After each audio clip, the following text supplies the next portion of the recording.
There. Now listen up here, man. You went from a fundamentalist Christian, then you became a mythicist, whatever. You said Jesus don't exist. Now you think he might have existed. You're a Christian, boy. You're going to convert again soon. I know it. I know for a fact you're a traitor, actually. You know what? You're a double dog daring, twisted. You're not, you're something, but you're not what you really are. Okay? You're going to be a Christian, or you are secretly a Christian because you think there was a Jesus. You understand me, boy?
We are MythVision. Welcome back to MythVision podcast. I figure, why not hang out with my friends from all sorts of backgrounds with all sorts of views.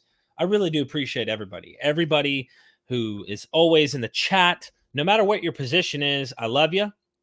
I mean that because this thing we call life is crazy as hell. Trying to figure out and understand the world we live in. Like, why are we here? Is that masterful question we all want to know the answer to, that no one really knows the answer to. Maybe it's just a brute fact that we exist and this is it. I know it sounds crazy to think that way, and we want a justified answer. That's why religion gives us that opium that we're seeking, gives us the satisfactory, completed feeling that we want on that answer. Even if we're fooling ourselves, it gives us the satisfaction of saying, I got the answer and I know what it's going to be. And I know I'm going to see my loved ones when I die, whatever the reasoning may be. But at the end of the day, no one really knows that answer. All I can do is use my experience and test things and observe things and try to come to some conclusions. Well, I said that I'm a historicist. What's that mean? That means I simply think I'm a minimal historicist, someone who thinks that it makes more sense that there was a guy who was mythologized, right? I did a recent poll. Everybody watched I'm sure you saw it maybe in the community chat. But in that poll, I asked, I love to see where my audience is and how people feel about it.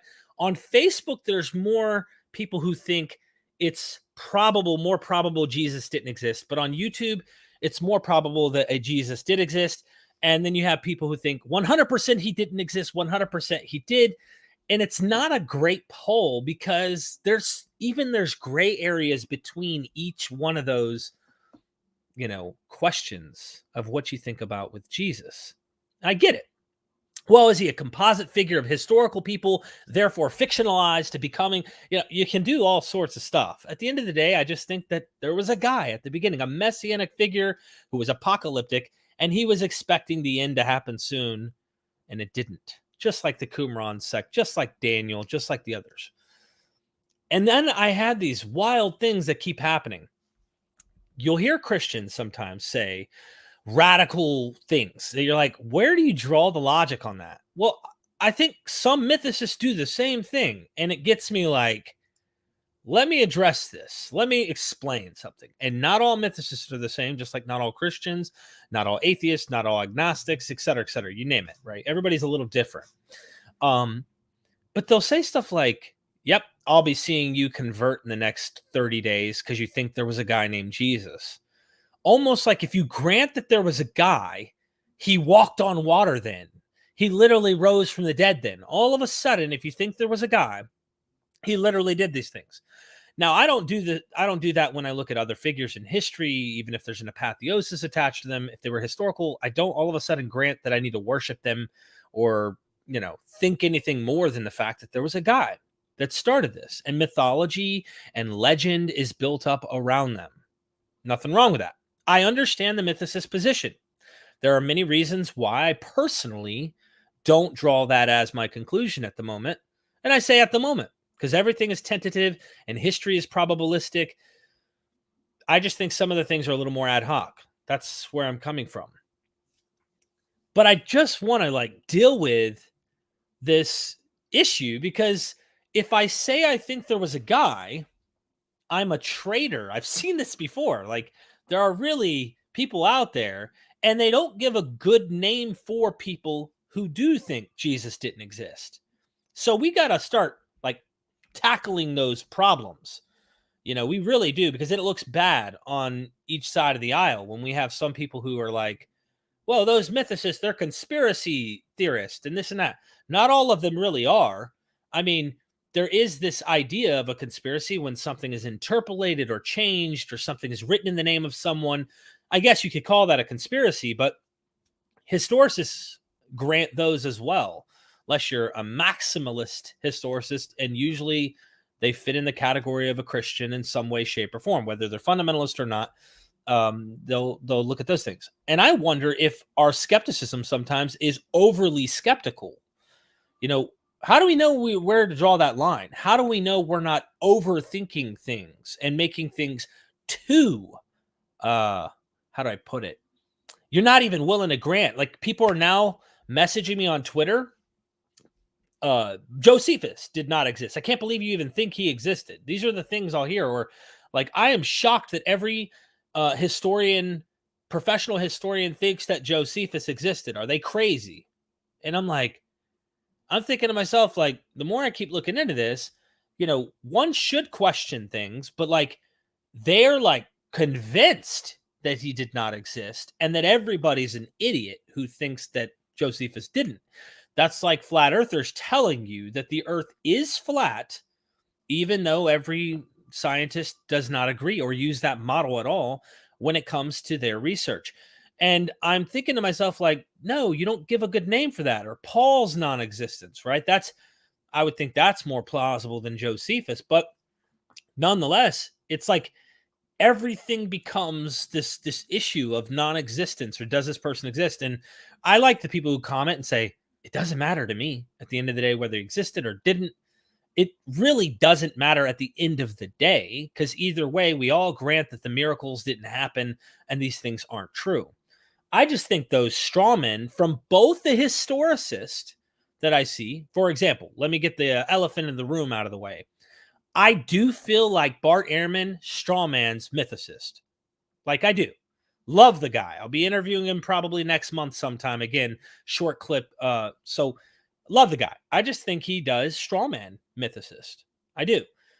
He'll make these equations that are a little overstretching. The same thing happens in the other way. Derek, I can't believe you think there was probably a guy at the base of this thing. You're going to be a Christian in 30 days, and you're going to go back to church, and you're going to be this. And it's really? Where are you getting this from? Anyway, rambling enough. I have to address everybody in the chat for welcoming, being in the chat. How about that? Jason super chatted. What's up, man? Thank you so much for that super sticker. Appreciate the love. Going up to the top, Moon Shoes, Inspired One, Staying Inspired. Scott Duke just text you on the phone. My brother, I appreciate you. Mark Adams, Mythics and Coffee. Joel Pearson on the mythicist side. Minimal Mythicism. What's up, my brother? Historicists tend to use Christian arguments, but that doesn't mean they are Christians. Yeah, I guess. I mean, there's some arguments that I would say definitely fit that idea. And then there's, it gets down into the nitty gritty where you have to ask yourself, am I putting something in a Christian argument that doesn't necessarily need to be a Christian argument? Is James being the brother of the Lord really a Christian argument? Is it necessary for that to be labeled Christian? I've heard Bob Price's his particulars about the pillars, early pillars, and that this guy would have been one of the pillars. He has a different stance than a baptized Christian that Richard Carrier has. And then you have, of course, the historicist model that I think Christians also use, but I don't think that's necessarily a Christian argument. I don't think you have to equate the two, in my opinion. Baron, thank you so much for joining, everybody. Ricky Johnson, Waka Flocka. What is up? Doc, George, Siraj, sorry. Just NPC, everybody in the chat. Did I miss you? Yeah, I did. Converse. You do live stream while I'm at work? I know. Listen, this is like working on the Sabbath for some of you. I totally get it. Do not stone me. Okay? That's all I'm asking. Do not stone me. I'm sorry. I'm sorry. Okay, moving on. Let me see what we got here. Any questions? Anybody in the chat have anything you want to say to me? Say it to my face. Know what I mean? But seriously, West 501, what is up? Thank you so much. Just saw a super chat. Always go for it. You are the truth. Inspired one, thank you so much. It's very tentative with what I research, right? Like something I feel tugged as I study under certain scholars in certain directions, and you kind of want to reevaluate. And if you're not malleable, if you're not fickle and changing based on your research, and you're starting with your assumptions, man, you're not doing this right. And I can tell you that dogmatically. Like you're not doing this right if you're just dogmatic and you're not actually being like water. Like Bruce Lee said, be like water. Water enters the cup, it becomes the cup. It enters the teapot, it becomes the teapot. The point is, some people, very few, don't like my interview style. They're like, you should be jabbing people in the jugular. You should be critical. Why aren't you attacking Rabbi Tovia Singer's views and critically analyzing his Orthodox Judaism? And I'm thinking to myself, they don't get me. They don't understand me. I don't know. I mean, sure, I could potentially do that, but my style is to go with my guest and see what they have to offer. Then have another guest on, fact check the previous guest, and keep on doing that.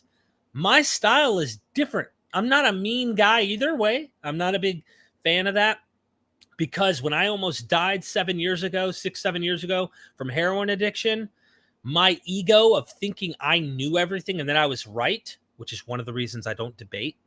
It's not that I couldn't go into it with a challenging argument and potentially defend a view.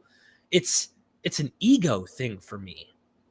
I don't care what, at the end of the day, if what you believe is what actually fulfills you and it's not harming other people and stuff, good for you.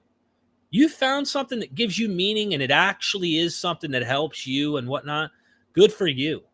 I'm not trying to deconvert the whole world to think like me, though I do think that we can find better models of things we can think about and hold to as worldviews than what we are trying to force into our time and age. A little bit outdated, some of these things. I'm not interested in flexing to be, I'm better, I'm smarter, and that kind of stuff. It's not my goal.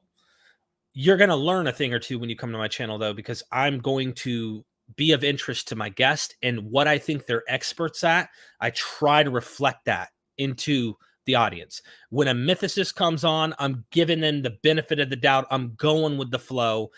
I might say, hey, look, I'm not a mythicist, but let's see what you have. When a historicist comes on, I'm absolutely doing the same thing. I'm challenging. I'm doing these things.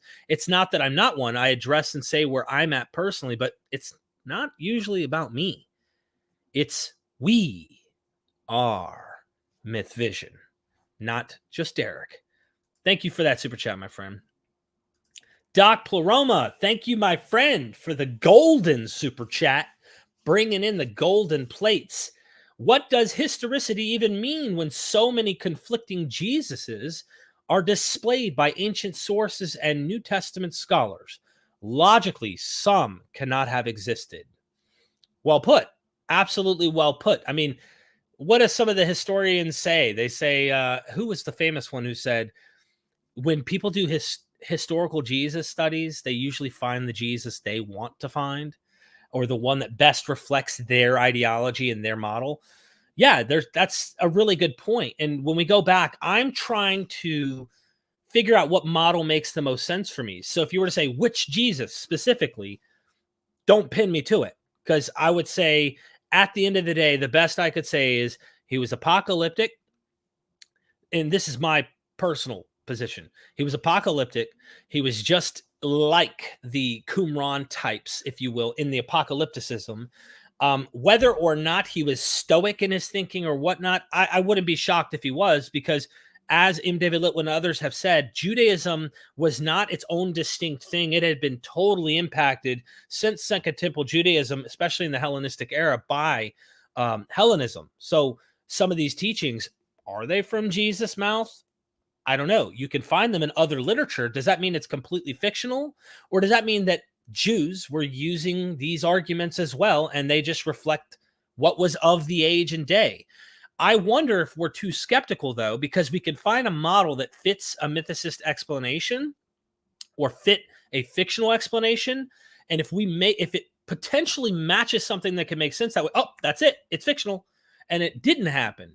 And I wonder if we're going too far on that, you know? But at the end of the day, your question is valid. What does historicity even mean when there's so many conflicting Jesuses? All I'm saying is minimal, that there was a guy that started the cult. And just like every cult, when the leader of it dies, there's a power struggle. Not only a power struggle of who's in charge, but a power struggle of what the message even is, because that message is changing. And if he did die, then cognitive dissonance sets in, and they're searching their holy scriptures to discover, why did this happen? Like the Qumran sect teacher of righteousness as well. Then I start to wonder, okay, now things are starting to add up. This Christology is really weird. So both models make sense if you look close. I just think certain things about the mythicist one are more ad hoc. And it usually comes down to the celestial heavenly stuff that makes it more ad hoc, in my opinion. This is what makes me a backstabbing, what did I put on my thumbnail? Traitor. I did this the other day. I just made this thumbnail, and then I was like, okay, I'm going to go live here today and have fun with my audience. I'm going to open the room up in a moment, too, to have everyone, you know, who's interested in coming on and just hanging out for a minute. I'm not going to be on all day. Just figure I'd come in here and obviously let you guys know that I love you no matter what. I just wanted to, like, give people a reason to not be dogmatic no matter where you are. Like, if you're a mythicist and it makes the most sense, cool. Got it. I really just want people to think and not be dogmatic. And don't paint people who are convinced there might have been a guy at the bases with, you know, strawmen. People who are on the other side who don't think Jesus existed hate it when someone like Bart Ehrman equates it to people thinking the moon is cheese, or the Holocaust never happened or something like that. That pisses them off. And it's like, you have misrepresented me, they say. And I understand that, and I feel where they're coming from, and I can agree with them. Don't be the thing you don't like, is what I'm trying to get at. That's what I'm saying. Amir, I hope I'm saying it's right. Amir Eshrafra? I'm sorry. I swear I don't mean to get names wrong. I literally mess up even with my academic scholars when I have them on, so forgive me. Thank you for bringing the golden plates. Looking at Carrier's outline of minimal historical hypothesis and minimal mythicist hypothesis, the latter has more prior commitments than the former and less parsimony and simplicity, Occam's razor. So the latter has more commitments than the former. I think so. I mean, look, if I found more literature that made it sound like the Davidic seed of David, if you will, this line of David, and there's this heavenly stuff going on, and there was more literature about crucifixions in the heavens, things like that. If I found more of that, it would sway me a lot more to go, hold on. I still leave my door open on Paul. Paul's so different and weird, but I think there are better ways to explain the data, in my opinion, that convinces me that I lean in a way of saying, no, this is just a movement that started with a guy that may have been named Jesus, since it was a common name, but also has theological significance. It wasn't odd to name your children things that are relevant in the age and time you're living in, especially if you're a Jew expecting a Joshua Messiah to come or something like this. It's not beyond, it's not like beyond the scope of reality that would happen. So just throwing it out there. You guys can burn me at the stake when I'm done. Just at least let me get my words out. Then burn me at the stake, baby. I'm totally fine with that. If you like medium rare or medium, I'm game. Okay. Don't burn me well done. I'm not a fan of just please. Anyway, Scott Duke, thank you for the super chat. Love the work you're doing and great minds you bring to us. Thank you, Scott. I try to make this not about necessarily me. I'm hanging out with you because I'm one of you. I'm like sitting next to these scholars, just learning, wanting more people to learn. And I hope more people do. So I did a recent interview on Tim O'Neill, History for Atheists. If you haven't checked it out, he's talking about my life. Like he had me go into like my crazy speaking in tongues and prophesying days into Calvinism. And then from Calvinism, of course, I went into Mythicism, but it was a slow, gradual deconversion because I still had a higher power. But I felt comfort in the Mythicist message in a way. And it's almost like a secret that people don't know. And you're starting to discover things because it isn't historically true. And once you find out there are problems with that, problems with what we're reading, and it does contradict, and there are issues, and you even see some potential astrotheology, let's say in the Hebrew Bible, stuff like that you find, you begin to go, what am I reading? And I came across Acharya S. and other people that fully convinced me that, well, there's no reason to believe that there was even a guy. I couldn't imagine nuance. I didn't have gradation in my mind that people who existed were legendized. I didn't really know all of this. I picked this up as time went by. So I didn't become a mythicist because I had all the historicist arguments understood as well as mythicism understood and knew the whole package. I had come to this conclusion because it seemed at first like this is the case. I mean, there's no reason that he didn't exist. Because honestly, if we lay it out, the painted picture we have of Jesus, if you're taking a critical method and you're not a maximalist Christian, you're going to say, yeah, that Jesus that's painted is mostly fiction or has become legendized. To know what is, you have to sift through a lot of stuff and consider, am I looking at a fossil that's right there beneath the dust, but I can't empirically test this fossil? That's why I can't be dogmatic either way. You know what I mean? That's me. That's me. I can only speak for me. And I hope it just encourages you to keep learning because you might go, Derek, sorry, dude. Sorry, you're wrong. You really are wrong. And I think this is the case. Okay. I'm wrong. I guess. I can only do what my brain makes sense to me after sitting through countless hours of this stuff with all these people. And I'm thinking to myself, this is where I'm at. Ricky Johnson, good to see you here, man. I didn't see you. I haven't seen you in the last couple lives, so maybe I'm catching you at a special time. Thank you for that. My family said my intellect is getting in the way of understanding the saving faith of Laestadianism. Am I saying that right? Laestadianism. And the devil has me. Help. Get him out of me. Yeah, my family probably thinks that of me from time to time. I have to admit, my family's probably like, D.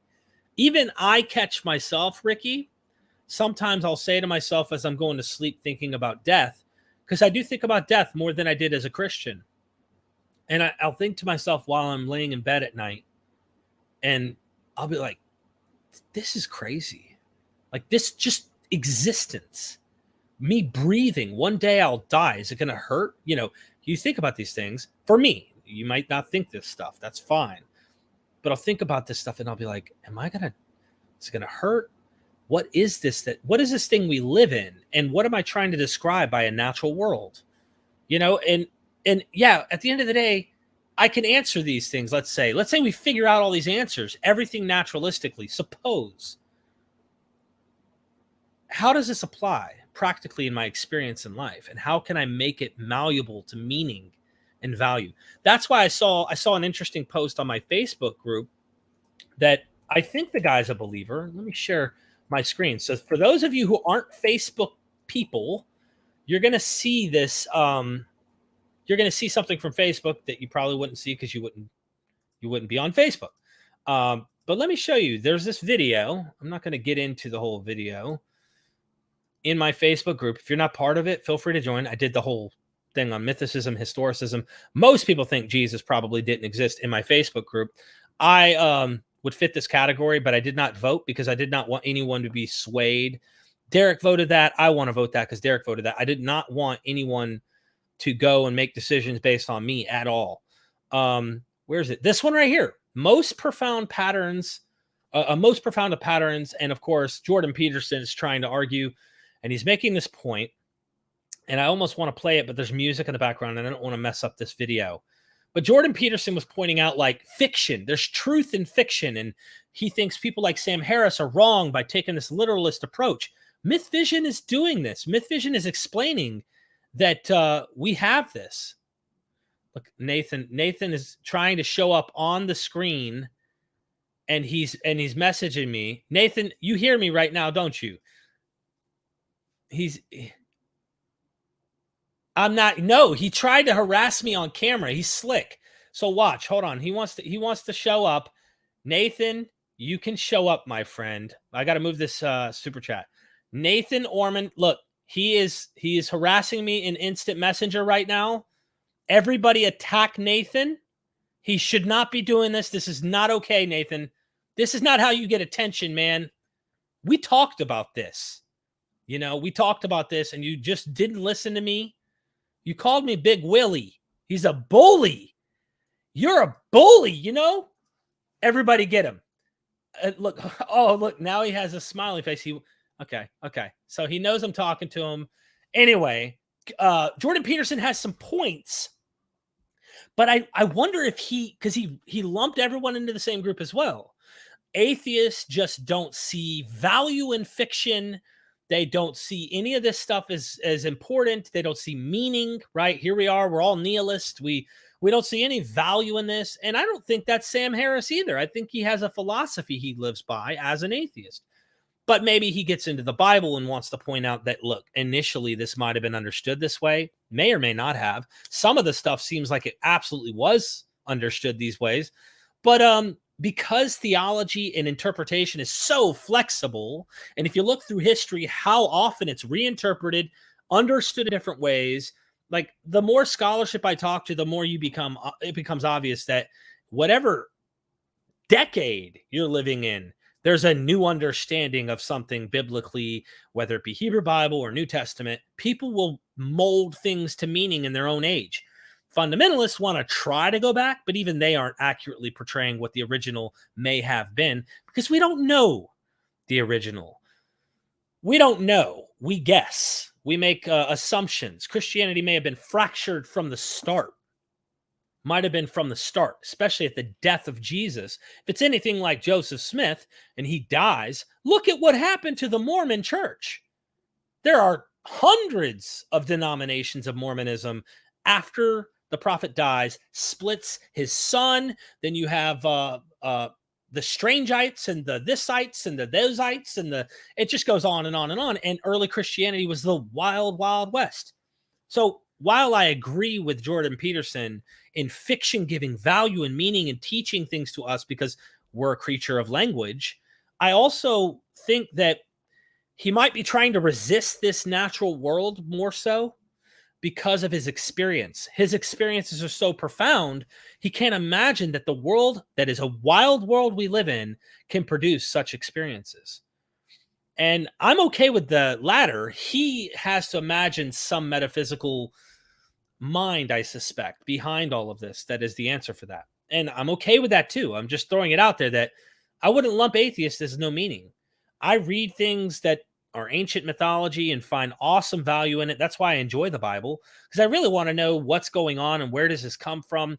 How did the God of the Bible evolve? Derek Bennett had a video, and he started it out. Everything that begins to have a cause, or everything that begins has a cause. Yahweh began, therefore Yahweh had a cause. And he goes into the evolution and beginning of Yahweh from ancient Canaanite religions with a wife and multiple deities, where Yahweh was actually a subordinate deity who finally takes over the throne of El, and goes from there. I love this stuff. If you're weird like me, that's probably why you're watching this video right now. And that's why I love you. You know what I mean? Because we're weirdos.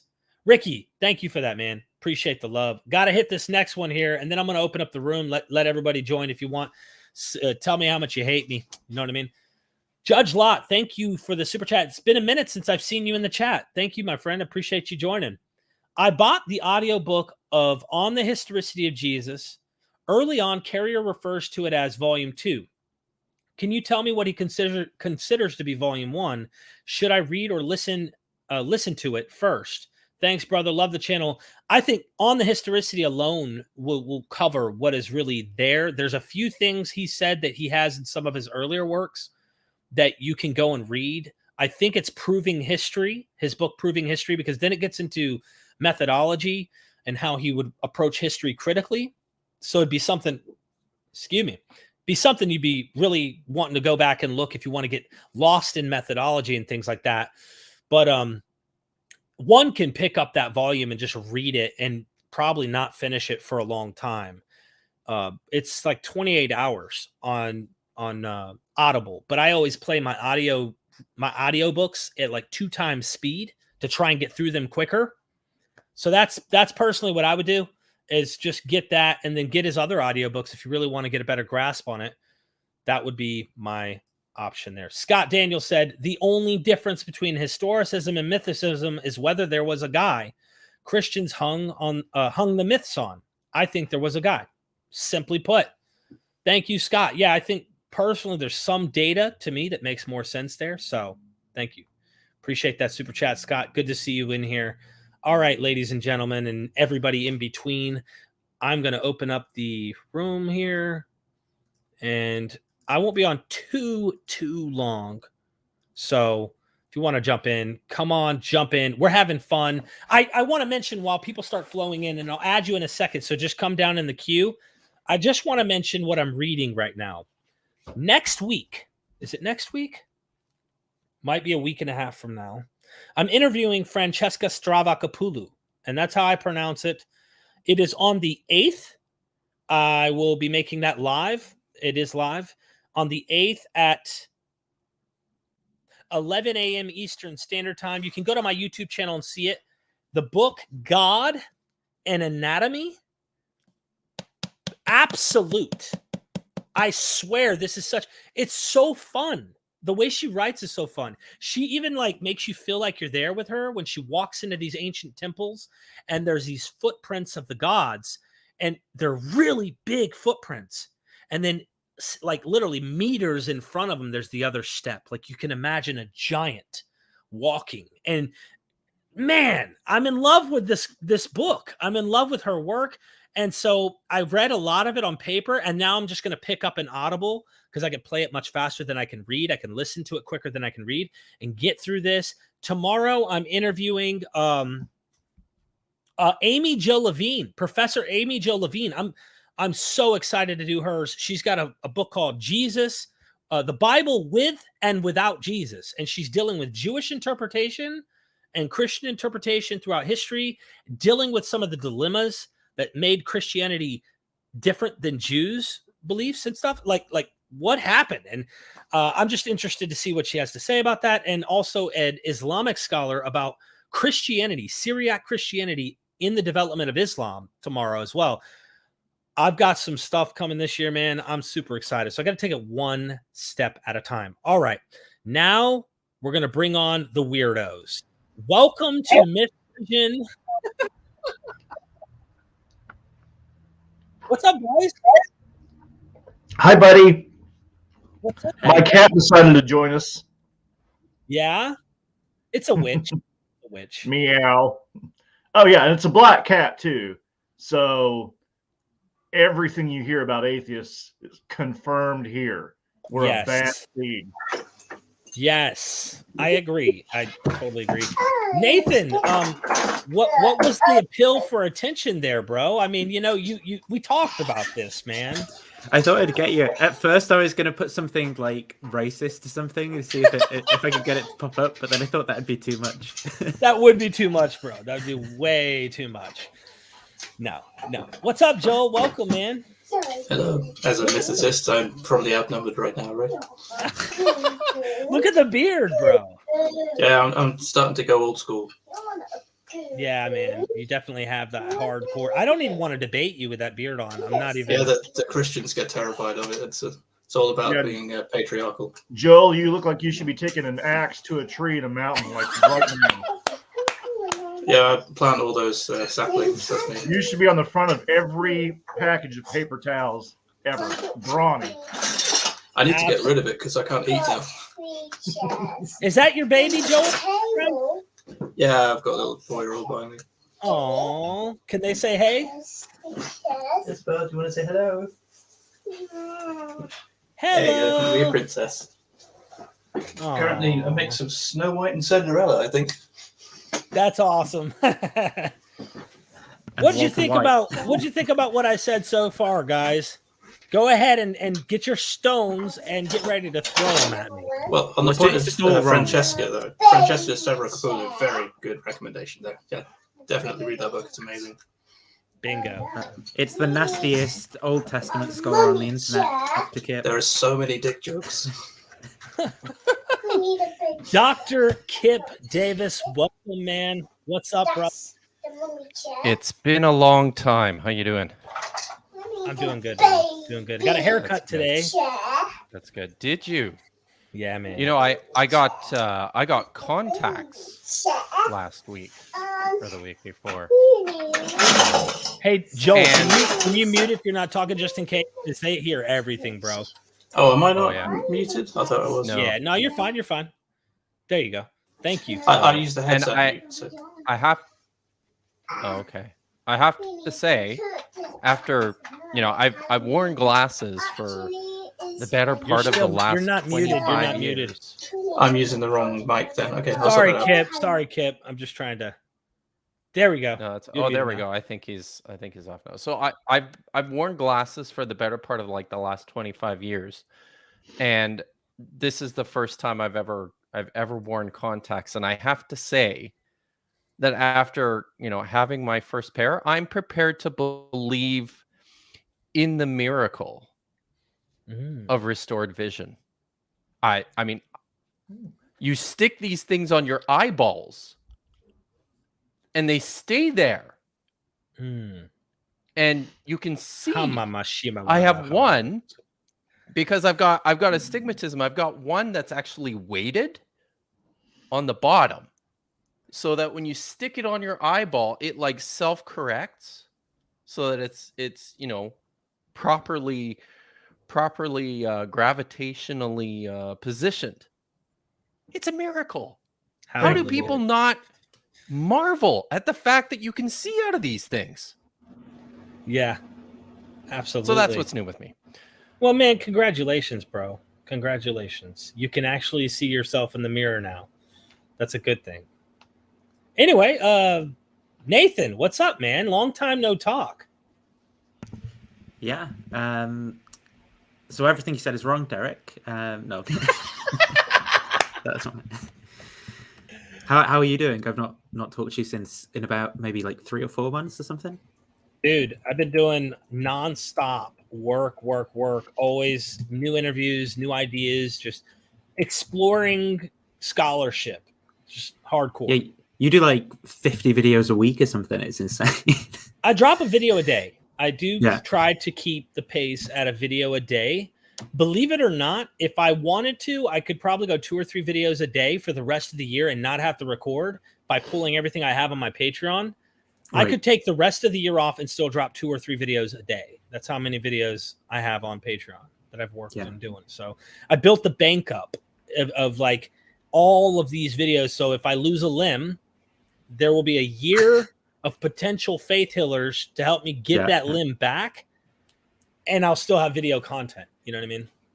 Well, I was prayed for by Rebecca 6 months ago for like a not like a bad growth or anything, but like from being like hit on the lip here, it sort of like swelled up a bit and cut like a saliva bubble, but like in the tissue. It's called a mucocele. Mhm. And Rebecca prayed to have that healed, and we're still waiting for that to be healed. So faith healing is longer than 6 months. You're going to need at least 12 months to 24, I think, for the effects of prayer to kick in.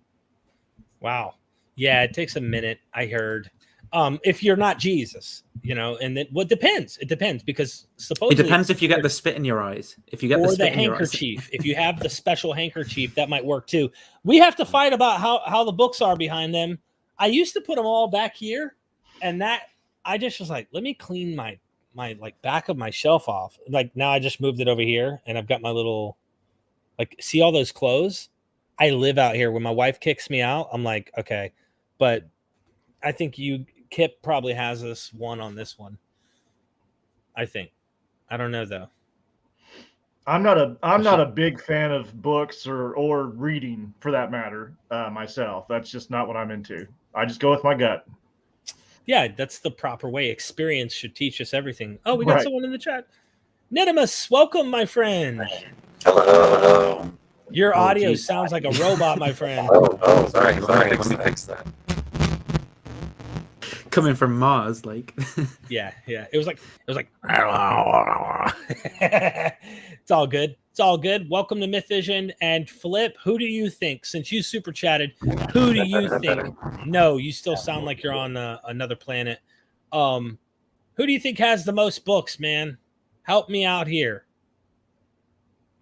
Spartan Theology even said, like, where's Fodor to rate the Oh, he'll be bookshelves? asleep now. He'll be asleep at this So time. not all of those books are mine. There's like I think there's one shelf on those bookcases that has my wife's books on it.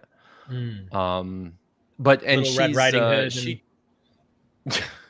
Hey man.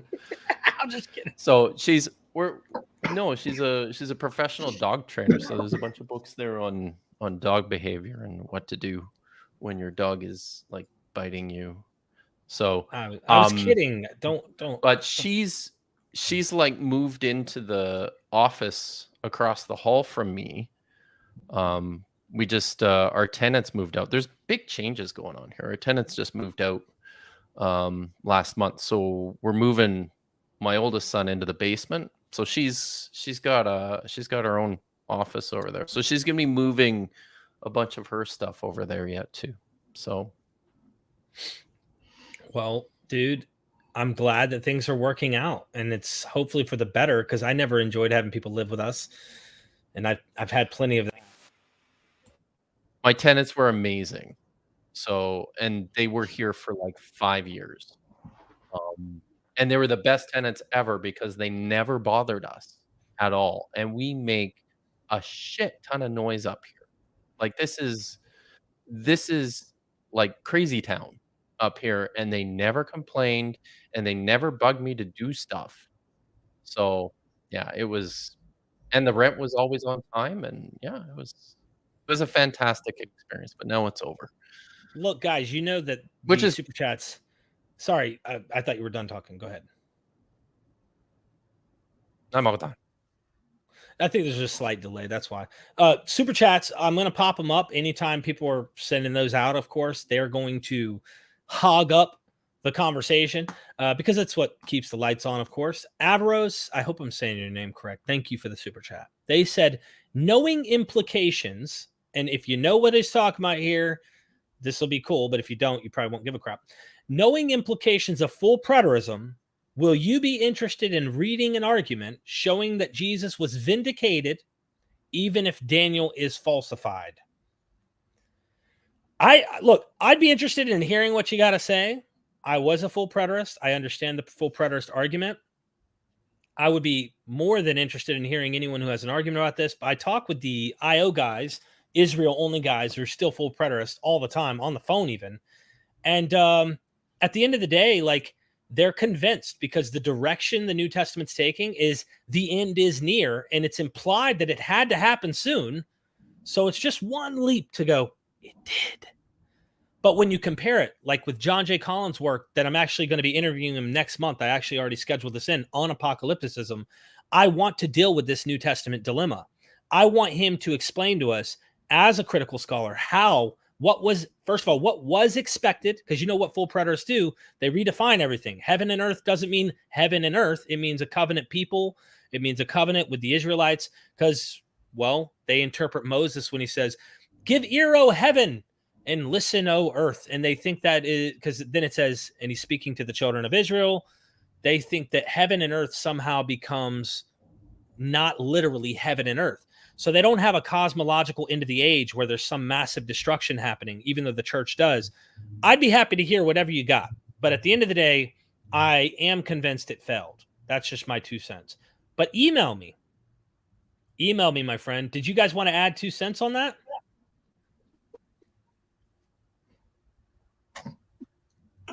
You probably don't know too much about it because it's a really small movement that Jesus was supposed to return in 70 AD.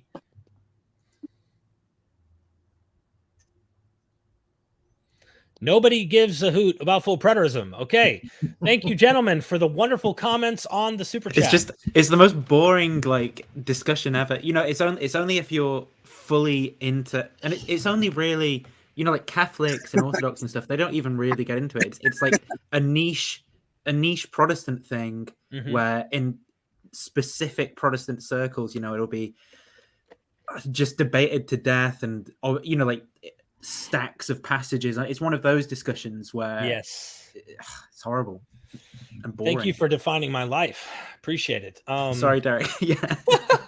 Stop the Op. Welcome. Spartan Theology. Welcome. And Nidimus. Hopefully you're on planet Earth now, my friend. Welcome. Is this at least a little better? That's better. Okay. Sorry about that. What's up, I love your channel. Thank you. Thank you so much. I appreciate it. I try to be pretty active in the chat, not drive people too crazy. But it's helped me a ton. I'm recently deconstructing Christian and seeing all these ancient Near Eastern perspectives and scholarship has really helped me feel not like I'm going crazy. Yeah, I totally get it. Oh, Spartan, we lost you, dude. He probably wasn't having it. Nathan, you know what I'm talking about. He was like, I'm not going to sit in here and listen to these people, these heretics. Right? Is that you? He's a bit fragile when it comes to engaging with people who aren't, you know, in the in-group. Dude, he's one of the least fragile, actually. That was my I know. He's so laid back. Stop the Op, man. You look like you are just chilling, bro. Tell me what's going on, man.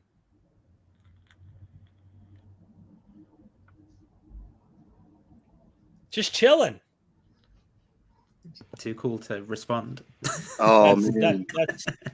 Is there a delay going it's a rainy day in Florida right now. It's like 40. Oh, we lost him. Damn, there was a delay, guys. I was thinking he was too cool, but no, he's definitely cool enough to respond. So, what is it? Damn Bigfoot. Thank you for the super chat. Would you set up Adam Green, Tovia Singer debate? I'd have to talk to Tovia, but I don't know if he would be interested in debating him. I think Tovia is more interested in debating like an active Christian. I've actually tried to set up discussions between him and other people who are atheists, and Tovia was like, I'm not interested. We'd probably have a lot in common when it comes to Christianity and not a lot in common when it comes to Judaism. So, who's Adam Green? Welcome in, Dad. Hey. And then Stop the Op. You're back, man. You have a delay going on. I'm pushing things to the limit, gentlemen, with our entire screen. Nothing but a sausage fest. What's up with this? A young and fresh-faced Captain Dadpool. Hey, what about now? Echo. Can you hear me? Better. We good? Much better. All right, better? All right, cool. Right on. Yeah, I figured I'd pop in and say what's up to you guys, man. I really think that you were spot on your historical argument of a Jesus that was around and got mythologized. Can you hear me? Am I coming in okay?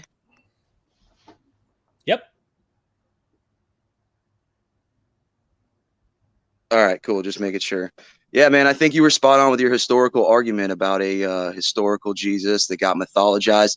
And really what I kind of wanted to note out here is try to get down to the bottom of what all these death and resurrection motifs are talking about. I know a lot of people come at it from an astrotheological point of view, or like a fertility thing, or like a agricultural thing. And it kind of makes me wonder if there's anything to it, because I mean, I don't know if you guys are firm on the atheism, or if you guys are agnostic to a way where you kind of don't necessarily disbelieve the aspect of God. Because I've been kind of on a Gnostic quest here lately, trying to figure out what all these motifs, what all this symbolism actually means, on like a Manly P. Hall kind of level. You know what I mean?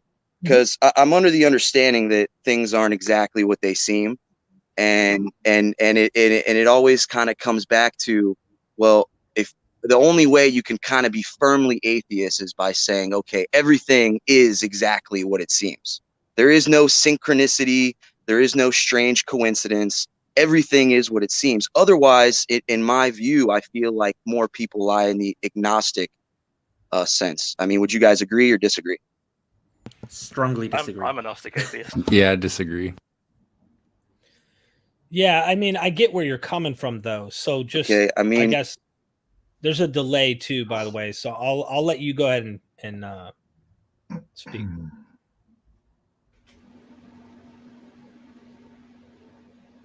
So I mean, when everybody said disagree, I mean, I'm guessing we're all under the understanding that everything is exactly what it seems, and there is no. I mean, for me, and this is just my personal, the human experience. You know what I mean? Like, we're all here together. You know, and in my personal experience, sometimes I just feel like either we're dealing with a laws of attraction kind of situation, or the universe really is listening to a degree. Things aren't, you know, like I said, with the synchronicities, with the strange coincidences, with the things always not really seeming what as they are, things that we still don't necessarily understand. You know, I mean, even the Big Bang Theory is just a theory, you know. So there's this like science religion that is still kind of just a theory for where we came from. Same thing with religion. It's always trying to explain like where we came from. And then there's, to another degree, this unanswered question of where we go. So unless anybody really knows where we came from or where we go, then you can't really necessarily agree that everything is what it seems, because there's still these unanswered questions. So we can't necessarily say everything is what it seems, even if the panel wants to strongly disagree. What do you guys think about that? So real quick, before you guys respond, I know you guys have plenty to say. That's why I have you on the panel. Let me get these super chats here. Fell your way to the top. Interesting name. Thank you for the super chat. When will Dr. Kill, I'm just going to call him what he is, Dr. Kill, make available his translation?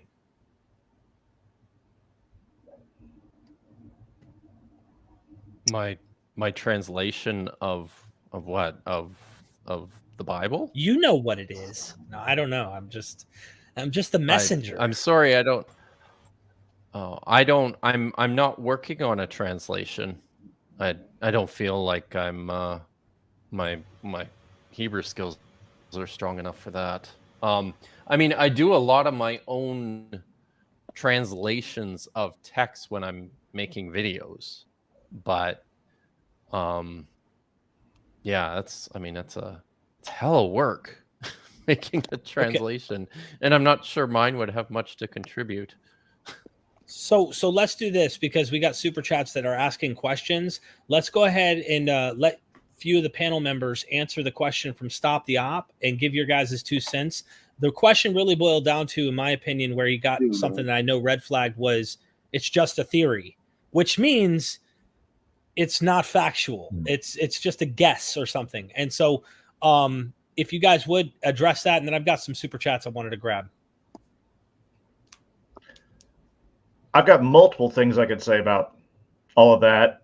The one thing that kind of stuck out to me, so I'll just kind of zoom in on this, is this idea that on atheism or naturalism, everything is just as it seems. That's not always true. I mean, for instance, there is this illusion of design. That's why creationists, apologists, intelligent design proponents argue. They make this argument because there certainly is that illusion until you break it down and you better understand it and you realize that it's not really design. They're making these arguments about the cosmos as well when it comes to the cosmological constants. Human beings have naturally, when we talk about hyperactive agency detection and the strong potential that has for being sort of the foundation of theistic and even polytheistic ideas. I would argue the other way around, that sometimes things are not just what they seem, and that when we inspect them a little more closely, we find that there are better explanations that don't invoke supernaturalism. That's all I'll say about that. So I want to have one of you guys who saw the theory point maybe want to address what that actually is saying, and then stop the op because there's a delay, brother. I just want to let you know, email me or add me on Facebook or something. I'd love to talk with you further because this is actually where I was at, I'd say 1.5 years ago to 2 years ago. I was on this similar thing, and it doesn't mean you can't have a blast discovering things we don't know. And there's so much to learn and have fun doing. So like, no matter what, don't stop, trying to have fun learning these things. But look, I appreciate you coming in for real. That's what I'd like to say. But Joel, I'm looking through your beard. I don't know. I feel like I'm in an AA meeting and it's totally silent. And like, you feel the spirit moving and you gotta, Bob, I know you want to say something. Go ahead, Bobby. Well, I've also got a small child climbing on me, so I might be a little bit distracted. But yeah, so, I got one more thing. Can I add one more thing to it? Yeah, go for it.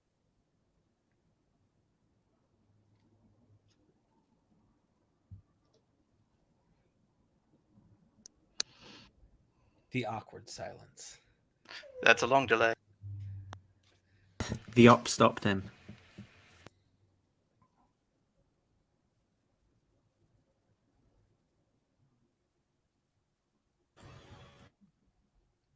Should I throw in my 2 cents about the Big Bang? Joel, well. Were you going to say something about theory? Just to point that out real quick. Yeah, just a quick point that I'm sure everyone on the panel knows anyway, that a theory is the highest point in science. There is nothing higher than a theory. So when you say just a theory, hey, can I add one more thing to that? Science. Before I bounce out of here. Yeah, go ahead and then go ahead and add. But I hope it doesn't take 30 seconds for you to get my audio here. Yeah. I really, if everybody is familiar with the laws of attraction. I've read the book. Yeah, I read that a long time ago. Is that The Secret or is that different? Yeah. I think you got bad connection, man. Stop the op, man. Your connection is bad, bro. I think you're using your phone and it's just not coming through very well. So just call back if you can. Get on a computer or something. No, man. It's all just a theory. The creationism. There's a serious law of attraction. We're way off. If everybody knows the laws of attraction and knows how you can kind of bring things into your sphere, and this kind of goes into. The point being, if you pay attention to something long enough. I think he's arguing with us from like 30 minutes ago. So.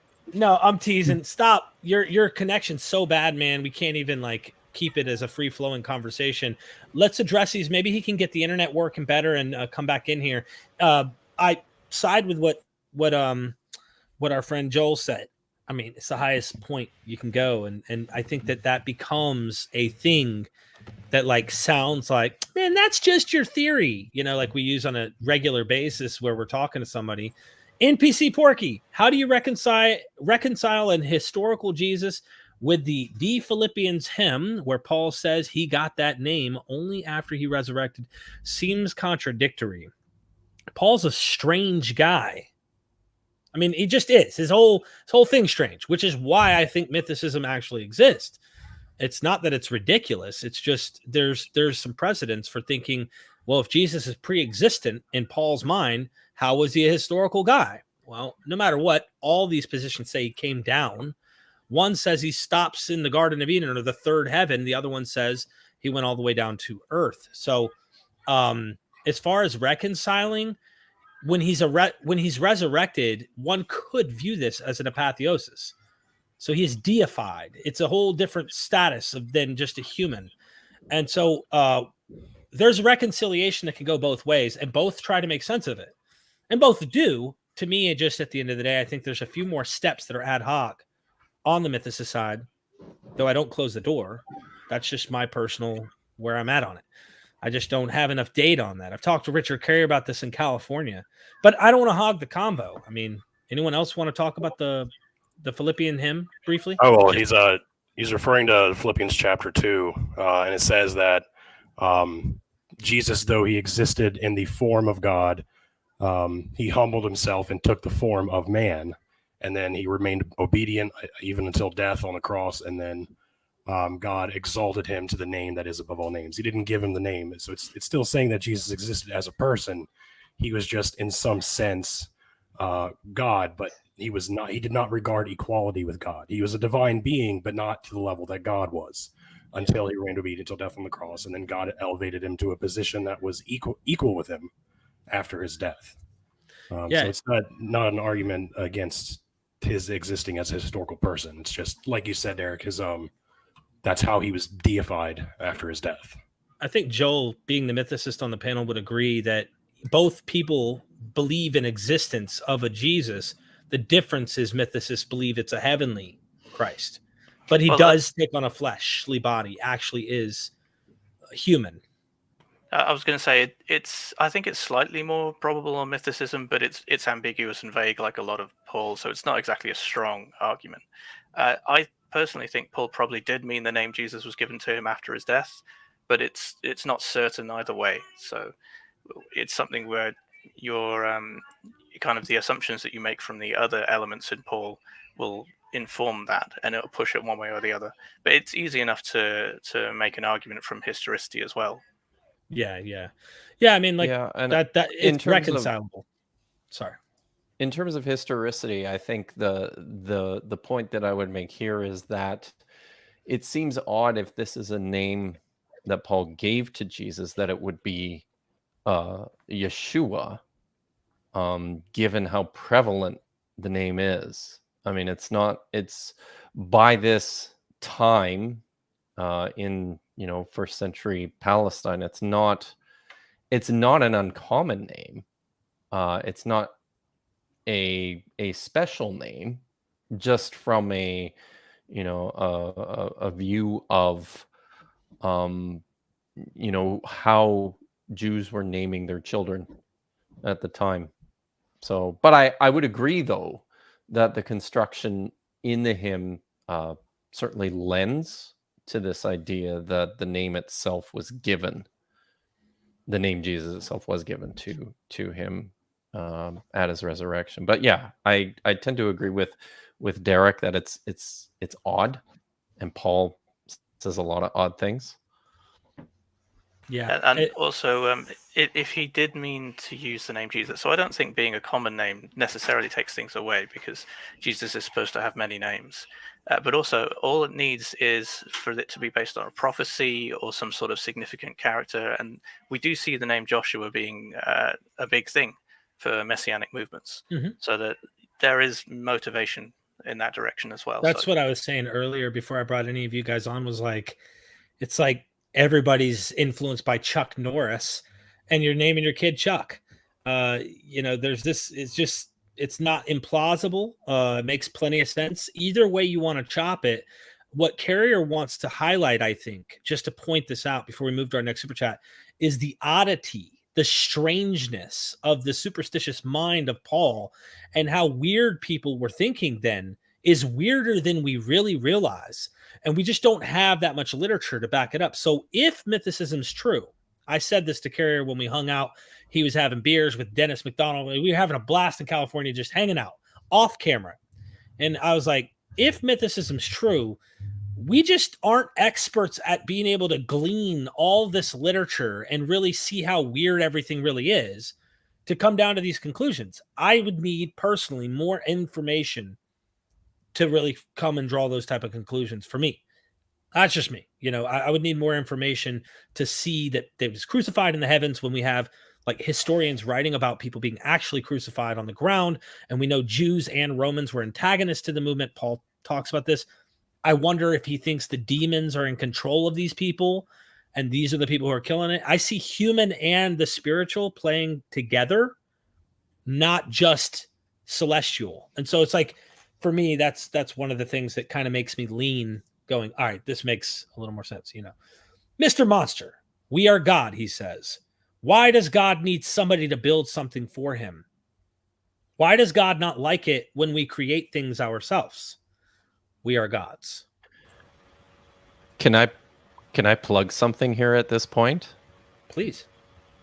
Yeah. So I'm just probably within the next couple of days, I will be finishing up a new video that I am making about the Tower of Babel, which is a story from the Hebrew Bible where this is something that actually takes place, where Yahweh disperses all the people of the nations, precisely because, you know, if they stick together, nothing will be impossible for them. So, and it's not people will be excited to know that for me, this is a pretty short video. It's going to only be like 25 minutes. For me, that's like wicked short. So it's going to be, I have a Patreon now, and it's going to be available for early access at my Patreon. Probably sometime within the next couple of days. So, dude, you're doing some big stuff too lately. You've been combating a lot of, I guess you'd say, apologetics, right? Yeah. Have you seen the David Falk video yet? Have you watched it? I didn't watch the video because, and this is the best thing about it, and I'm very thankful to Falk for doing this. This is the greatest thing he did in that video, was provide a link to the full script. So I didn't actually have to sit down for 2 hours and 15 goddamn minutes and watch it. So yes, I read it thoroughly. I read it about 3 times. And I'm a little disappointed by how petty, pointless, and stupid it is. So somebody asked me today, provided a comment on something on my page today, asking me if I'm actually going to do a video response to Falk, and no, I don't really see the point, because my interest is in forwarding the discussion and the argument. And the script, the video is 2 hours and 15 minutes. The script's over 30 pages. In its entirety, there is only a handful of pages in which he actually addresses the issue, which is, where are we going to set the textual priority for this passage in Deuteronomy chapter 32, verses 8 to 9? And how are we going to understand the textual development and how this reflects back on the early traditions and the worldview of the ancient Israelites and the Second Temple Jews? And because he only spent just a little bit of his video and his paper tackling this issue, it's not really worthy of a response, given the conclusion he comes to, which boils down to this basically. Falk says we should prioritize the Samaritan Pentateuch reading of this passage. And I really don't want to take the time to go into what the whole argument is. People can go and look at it for themselves. There's lots of this out there already. So Falk prioritizes the reading of the Samaritan Pentateuch, which reads, God separated or God apportioned the nations according to the sons of Israel. As opposed to what we read in Septuagint and in one of the manuscripts from the Dead Sea Scrolls, where it says, he apportioned the nations according to the number of the sons of the gods. The reason Falk prefers the Samaritan Pentateuch reading is because, on the whole, the text that the medieval manuscripts of the Samaritan Pentateuch seem to derive from is a very, very old text. So his argument is basically, well, because lots of times the Samaritan Pentateuch preserves an old reading, then let's assume that this time it is also preserved an old reading. And that's just not a very satisfying response, especially given that the explanation for how and why the textual changes occurred are really, really unsatisfying. So the thing I real like quick, about the arguments that... I just want to say, someone wanted to say something here. You mean not good like 1 out of 100? I'd say more like 1 out of 1 million.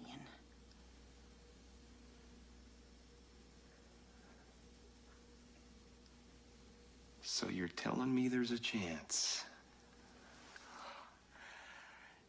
Yeah! I'm an idiot. Go ahead. That was you, man. That I had wasn't me. to. So, if there's a chance that it could fit my theology, I want to keep it. You know, if it's the possibility fallacy in clip format. Yeah.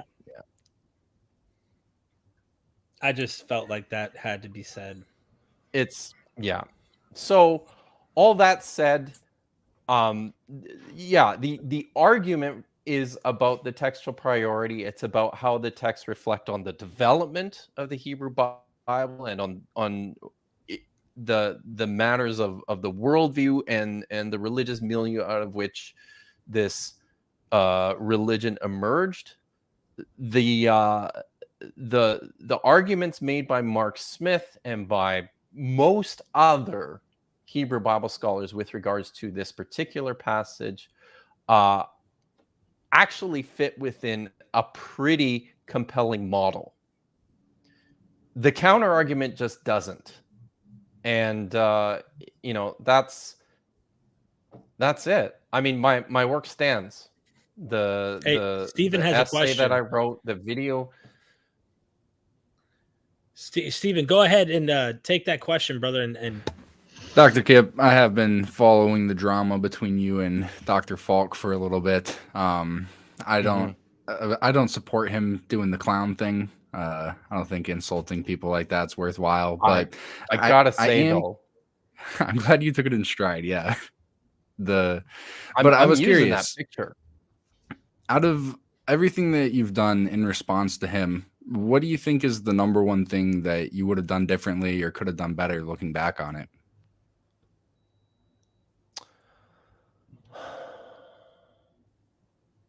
That's a tough question. You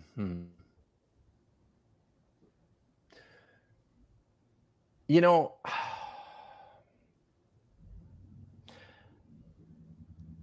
I gotta say, I'm not sure I'm pretty happy with my approach. And if you've watched the first video that I did with Dr. Josh and Dr. Dan McClellan, we were addressing specific questions, and in particular, I was, okay. So I'll say this: the one thing I probably would have done differently is in that essay, when I suggest that he should stick to, just responding and teaching on Egyptology. I will say I should probably have softened that to say, if you have something worthwhile to contribute, and if you're willing to engage with what scholars are actually doing in Hebrew Bible scholarship, then by all means, join the conversation. I probably should have said that. I appreciate the response. Thank you. Let me get these super chats, my friends. The Mythic Life says none of you are going to heaven. Love in Christ, Kristen. It's actually our good friend Christian Whitaker Hood. Thank you so much for the super chat, my friend. And you aren't going either. Just wanted to let you know, because that's the good news. Mr. Monster, thank you for the super chat. Where did you come from? Where did you go? Where did you come from, Cotton Eye Joe? Oh, that's that. Every hockey game plays that. Where did you come from? Where did you go? Where did you come from, Cotton Eye Joe? Do we exist before we are born?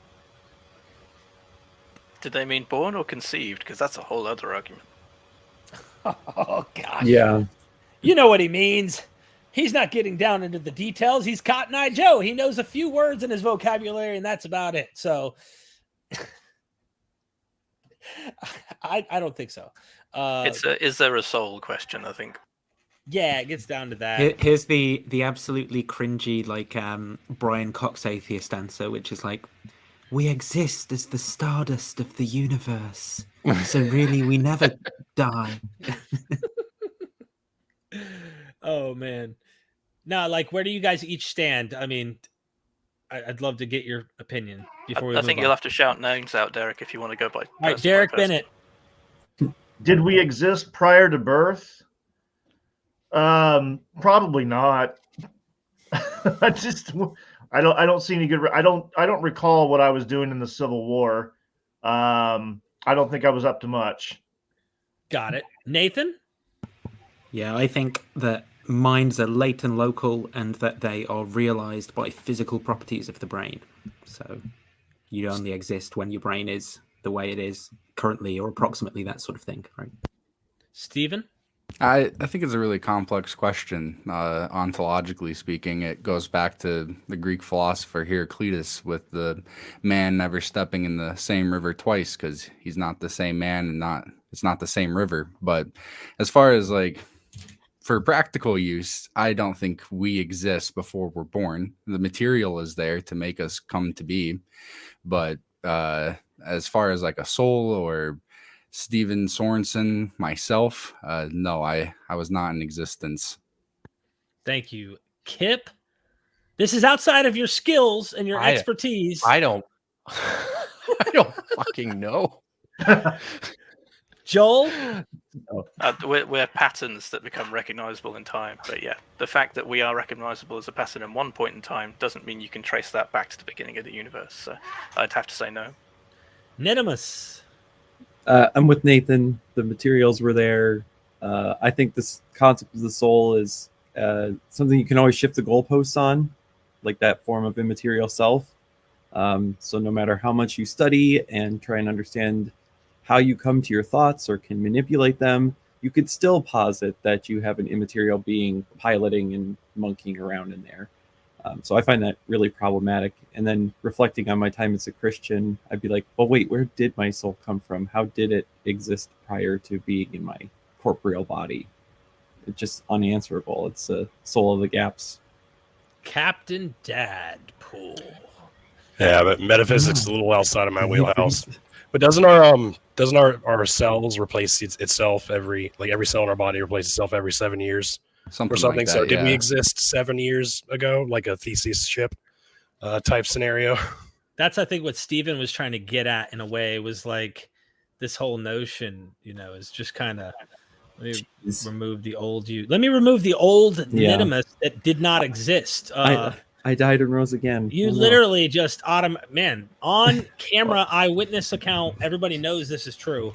My buddy Steven, man, what is up, bro? He's half satanic here with the 333, but he says, Steven, when were the Homeric epics composed?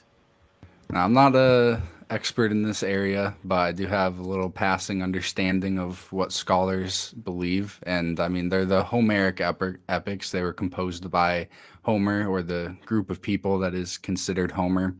And if I'm not mistaken, I think that's the 8th to 7th century BC. So like the 600s, 700s is when these came to be. But the surviving evidence for them, I think we have papyri dating to the 1st century BC, most of them 1st century AD and later. And then as far as the complete manuscripts that we have are from, I think, the 9th century at the earliest. We have 1 or 2 from then. And most of them are from the 1,000-year mark and later. References to those. So I don't know when they were composed, to answer the question, but there are a lot of people who have looked into this to try and figure it out. Rock on. Thank you for answering that. Next one's a little difficult because I'm not a Greek guy. I don't know the Greek, so it's a difficult question to answer. But Romans 1:3 and Galatians 1:19, between the minimal historical and minimal mythical hypothesis, which one has grammatical and syntactic simplicity and parsimony in the Greek?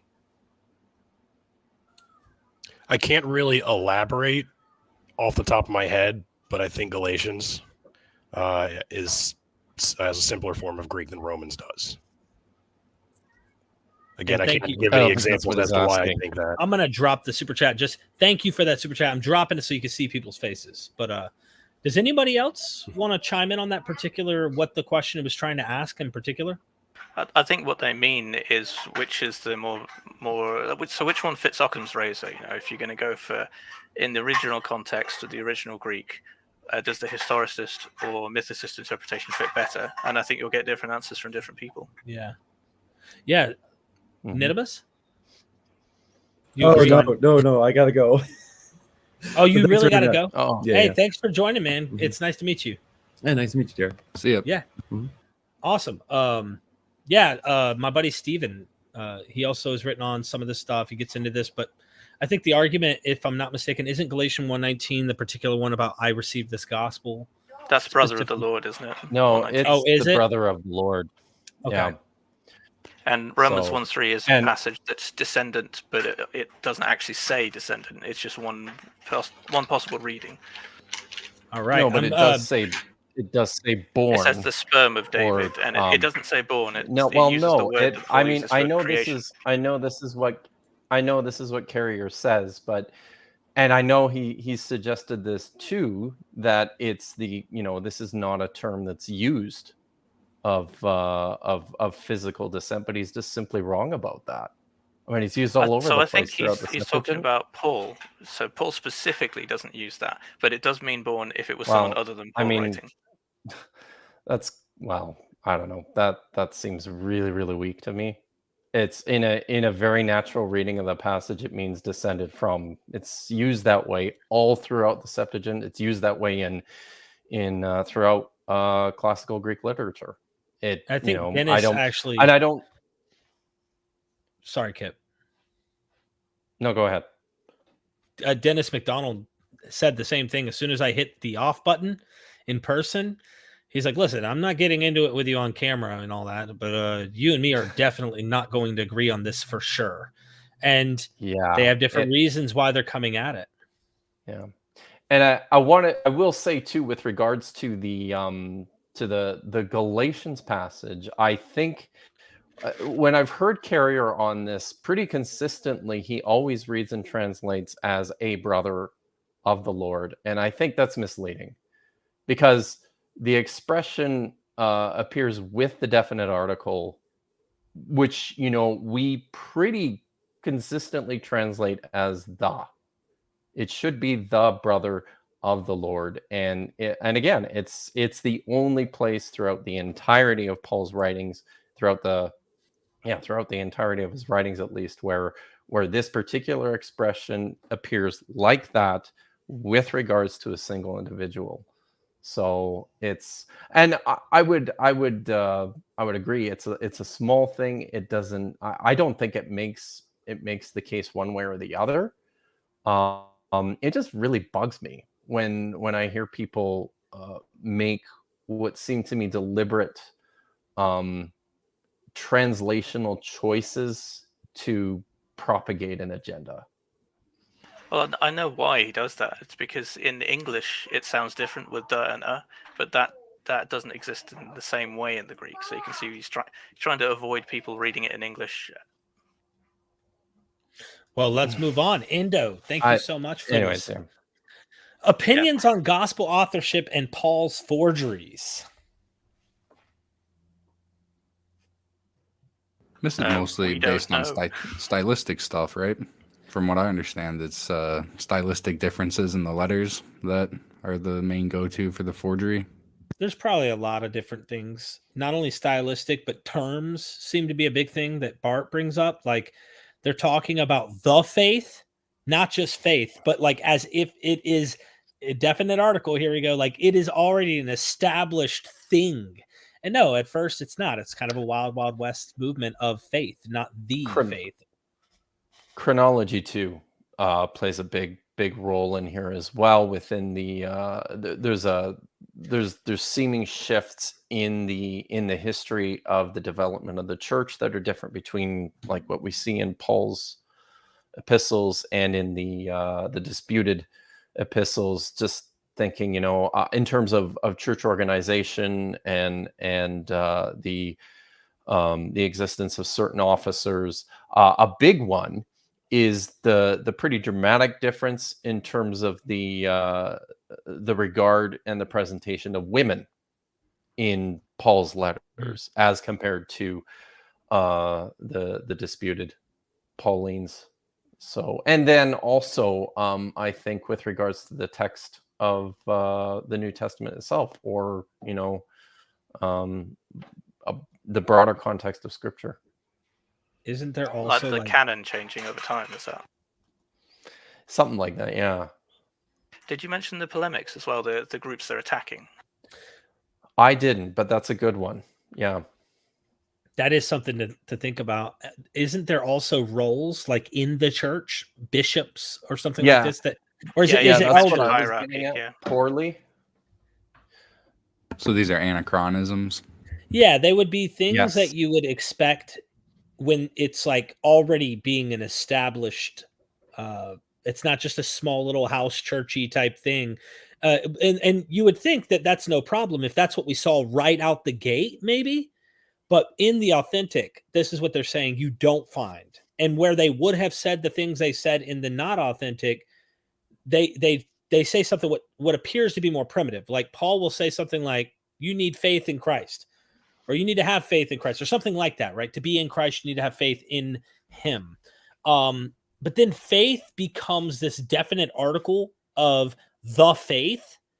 Like, here is the movement of Jesus. Here is the faith. And like, these are the experts. I'm not. I'm simply referring to people like Bart and others that are like, textually, this sticks out like a sore thumb. And then there's even like 2 Peter 3. You can listen to, who is it? It's Eusebius. Even he red flagged 2 Peter, which is like the most commonly known forgery in the New Testament is 2 Peter, where they're like, no, they're already trying to get Jesus off the hook by making a day into 1,000 years and 1,000 years into a day to protect the movement, because there are scoffers and mockers in these last days saying, where is this coming? All things have remained the same since our fathers fell asleep, died.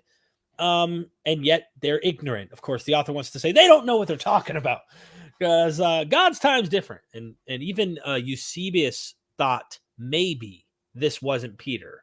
So when you have a church father given some honesty like that, you got to take it. You got to at least kind of look, oh, okay, hold on. Should we comment on gospel authorship as well? Because I don't think that was covered. Yeah, please. Well, I mean, I was going to say we don't know, but I wondered if anyone else had any ideas about who could it be. Men.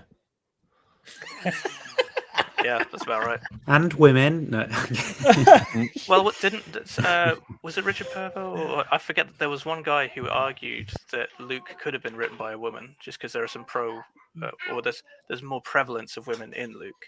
I've forgotten the name of the scholar who did it.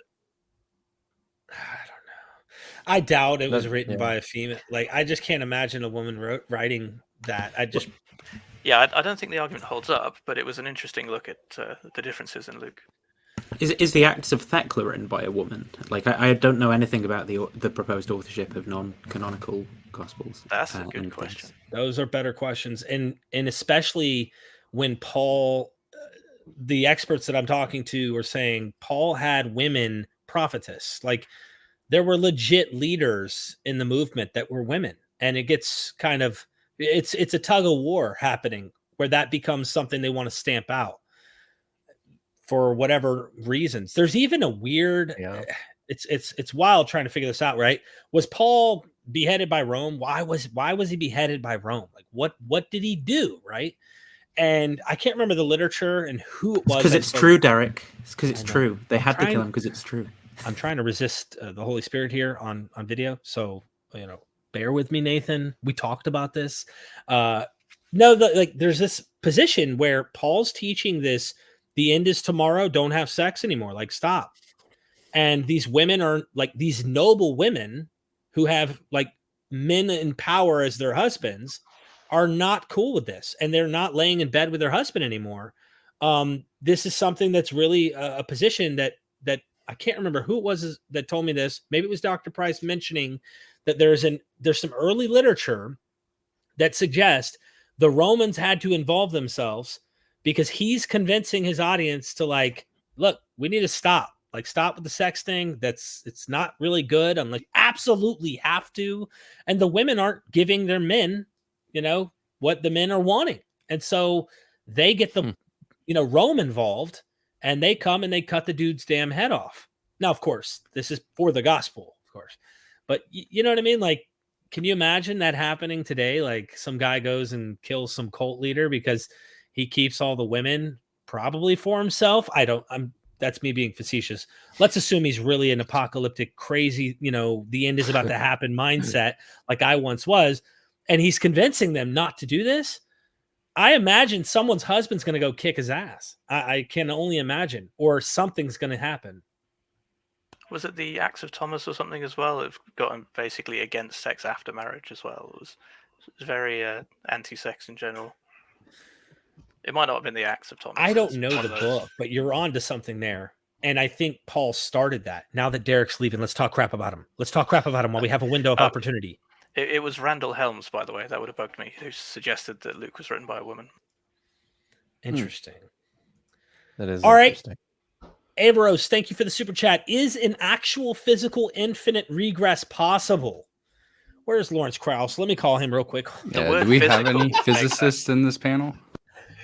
It's not a question for a physicist. Like, that's a philosophical question, right? Well, you take out the word physical, though, then an infinite regress is theoretically possible just in pure logic. But when you say physical, well, then you've got universal limitations and time and stuff. So I don't think that would work, or at least not with the Big Bang, because we have a 0 point in time. So that removes the possibility of an infinite regress in the physical world. All right. Well, I don't even know where to begin on that one. So thank you so much. Let me put this here. Hold on. It's like Lawrence Krauss is weaseling on nothing. Here comes this fundamentalist. Redefine the word nothing. Yeah.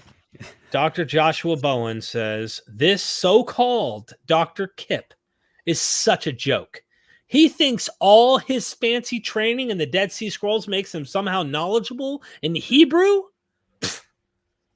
Well, can I show something to this so-called digital Hammurabi that might convince him of my credentials and my prowess in this field? Can I share my screen, Derek? Go for it. Okay. It's this guy. I mean, if you think that I'm not everything I'm cracked up to be, then how do you explain this? Ooh. I mean, doesn't that just? I mean, this. You got to pull the super chat down. Sorry, let me fix this here. Okay. My wife took this picture of me a few days ago. Yep. And I mean, that just mic drop exudes. Yeah. I mean, I don't even know how how anybody could follow that up. That's just How does Kip even? Boom. I mean, how does Dr. Josh actually come into the chat doing that? You know what I'm saying? Yeah, I don't know who this digital Hammurabi is, but if I were him, I would tuck it and run at this point. Yeah, that's it, man. Boom, shakalaka. I'm not afraid of getting hit by that giant book he wrote. Oh man, hey, listen. Gotta give it a plug. I must admit, this keeps vampires and werewolves away. In case you were wondering, one happened to And literally clowns. and Clowns as well. Yes, clowns as well. And usually clowns like to talk crap about it as well. So in case you're wondering, like anyone who talks crap about this is technically in that category. But yeah, there was a werewolf walking in my front yard the other day. I literally just threw it and instant, it literally evaporated right in front of my eyes. I was like, dude, it wasn't fun to read, but it's definitely worth keeping the werewolves away. You know what I mean? Got practical use. It's got practical use. So at least get it for that. No, it's actually a wonderful book to read. I enjoyed that book. It was a really fun book. All right, next super chat. Doc is back in the building, and he says no sectarian differences are present in the text, which means that the so-called pre-Samaritan text were used side by side with other versions. What do you think? Doc's a sharp guy, too. He can handle criticism. Wait, which text? I think he's going back to what Kip was talking about earlier. Does anybody have? Should I throw my? It's dude. This my is definitely piece in on directed this? at So you. It's like this is complicated. And when scholars speak about the Samaritan Pentateuch as a version or as a text type, they're talking about the layer of the Samaritan Pentateuch that lies beneath the sectarian, what we call the sectarian variants, or the sectarian editions. For those who don't know, like I'm probably speaking a foreign language for most. When it comes to the Hebrew Bible, we have at least 3 text types that we know of. That's the Masoretic text. That's for the one that most Old Testaments are translated from. There's the Septuagint, which is the Greek translation of the Old Testament that emerged sometime in the 3rd or 2nd century BCE.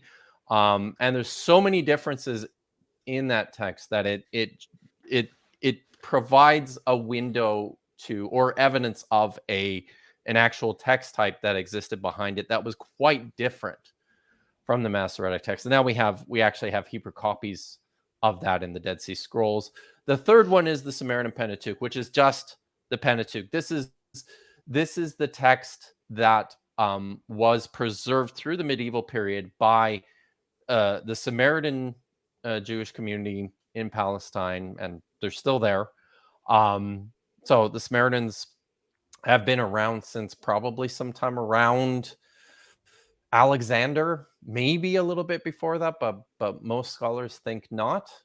And of course, their text, the big difference between the Samaritans and the rest of the Jews is really their priority as the people, as the right expression of Israelite religion, and their shrine or temple. I believe there might have been a temple at some point at Mount Gerizim, as opposed to the Jerusalem temple. So they have redacted the text and added a layer to it, which propagates this Samaritan theology. So when scholars are speaking about the Samaritan Pentateuch as like a text type, it's not that.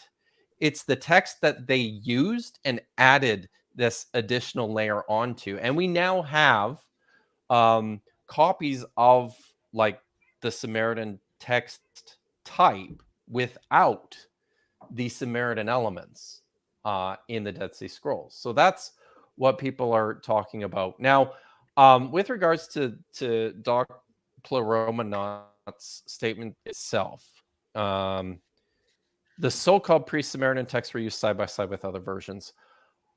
I would say probably yes. I think this is one of the great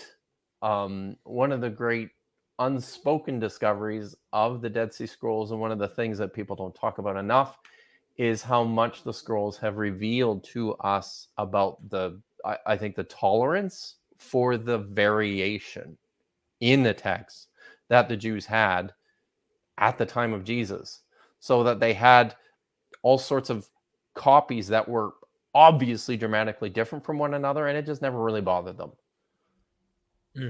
There's even Christopher Stanley, which I'm going to be interviewing on Paul, and other Paul scholars will point out that Paul is quoting a Greek Bible that we do not have anymore, that there are clear texts that he is quoting, for example, that we don't have, which means, like Dr. Kip's saying, is that there's variation out here. It's not a unified, we have it all, one orthodox particular thing, which is why it's so fun to watch the Orthodox Jews, for example, like Rabbi Tovia Singer come on and be critical of Christianity. It's fun to watch that. At the end of the day, take that with a grain of salt as well, because you got to understand that this is what rabbis did. They do this kind of stuff all the time. It only becomes, I guess, more firm over time. Yeah, that's kind of interesting too, because I remember taking, it was a long time ago, but I remember taking a New Testament seminar, like a graduate seminar, where we were going over the quotations of scripture in Romans. And something that was a running theme was the variety. Sometimes the text looked like the Septuagint, sometimes it looked like the Masoretic text, sometimes it looks like Targum, which is like a mongrel Aramaic translation of the Old Testament. So yeah. Anyways. I do have a question related to that, which is when you were talking about the differences between texts and the tolerance of them, how often would two texts be put side by side of the same thing? Would it be like a community only having one of these, or would they often have the same text together, or do we know? Well, here's the thing, like, we just don't know, because the only manuscripts we have surviving from a community are those at Qumran, belonging to the Essenes. So we don't really know, even though the rabbis are the ones, the descendants of the Pharisees, essentially, are the ones who preserved the Masoretic text and standardized it. Because we don't have any actual manuscripts and very little reliable testimony from the first period about their textual preferences, we don't really know. All we have is what exists at Qumran. And I know some have suggested that Qumran's a one-off, and that what we see there is really just a radically different approach to Judaism and to the text from everybody else in Judaism. But yeah, it's that all of this are arguments made in the absence of evidence. But I think there's enough out there to suggest that it wasn't really dramatically different what the Essenes were doing with their scriptures from what the other Jewish groups were doing. Does that answer your question at all? Statistically, it would make sense that we would find something that's typical. Yeah. Exactly. It was just a question about, in terms of tolerance, would they even recognize the differences, or would most of them only be doing this orally? And then if they see it written down in two different places, like, I think you have to be pretty specialized to see or to even hear the differences. And the vast majority of Jews living in Palestine at the period simply couldn't read or write, and their only interaction with scripture was with what they heard in synagogue. So and I would say too that we have there've been some pretty compelling work done by I don't know who does this work. Is it anthropologists when it comes to studying oral cultures and traditions? And yeah, that's right. And these sorts of things. I think there's some pretty compelling evidence to show that when you're a reader, it really develops your mind in terms of how you remember things. So within an oral culture, I'm not convinced that they would have recognized even the differences between the texts, just because of the way people who are not literate appear to process language even differently than those of us who are like hyper literate. One thing interesting about this, though, Kip, too, is if we're looking at Joel Baden's book on the documentary hypothesis, or even if you were taking a supplementary point of view, the fact that the the Hebrew or Jewish, if you will, redactor of the Bible was willing to splice together narratives contradictory to each other shows the comfortability, if you will. They were comfortable enough to keep multiple traditions alive while the contradictions are simultaneously sitting in, not just side by side. It's not like two books, into each other. So they didn't have there wasn't like, it doesn't seem like there was like a prop. Hey, Bob, you just had the Amalekites sell Joseph, but then you had, like they weren't like thinking this the way we are today. So I suspect there wouldn't be a problem if we take that logic. I don't know. This is totally guessing, but I kind of wonder if they're comfortable with literally creating narratives that contradict. How difficult would it be to have, here's one text of it, here's another text. I can't imagine that reform taking place said, no, we have to stamp out contradictions and you can't have a variation, or, like that seems to be a later issue. I don't know. Would that be like merging the Book of Mormon into Protestant Christianity or something? Would be like splicing two things together. I don't know. That's an interesting thought.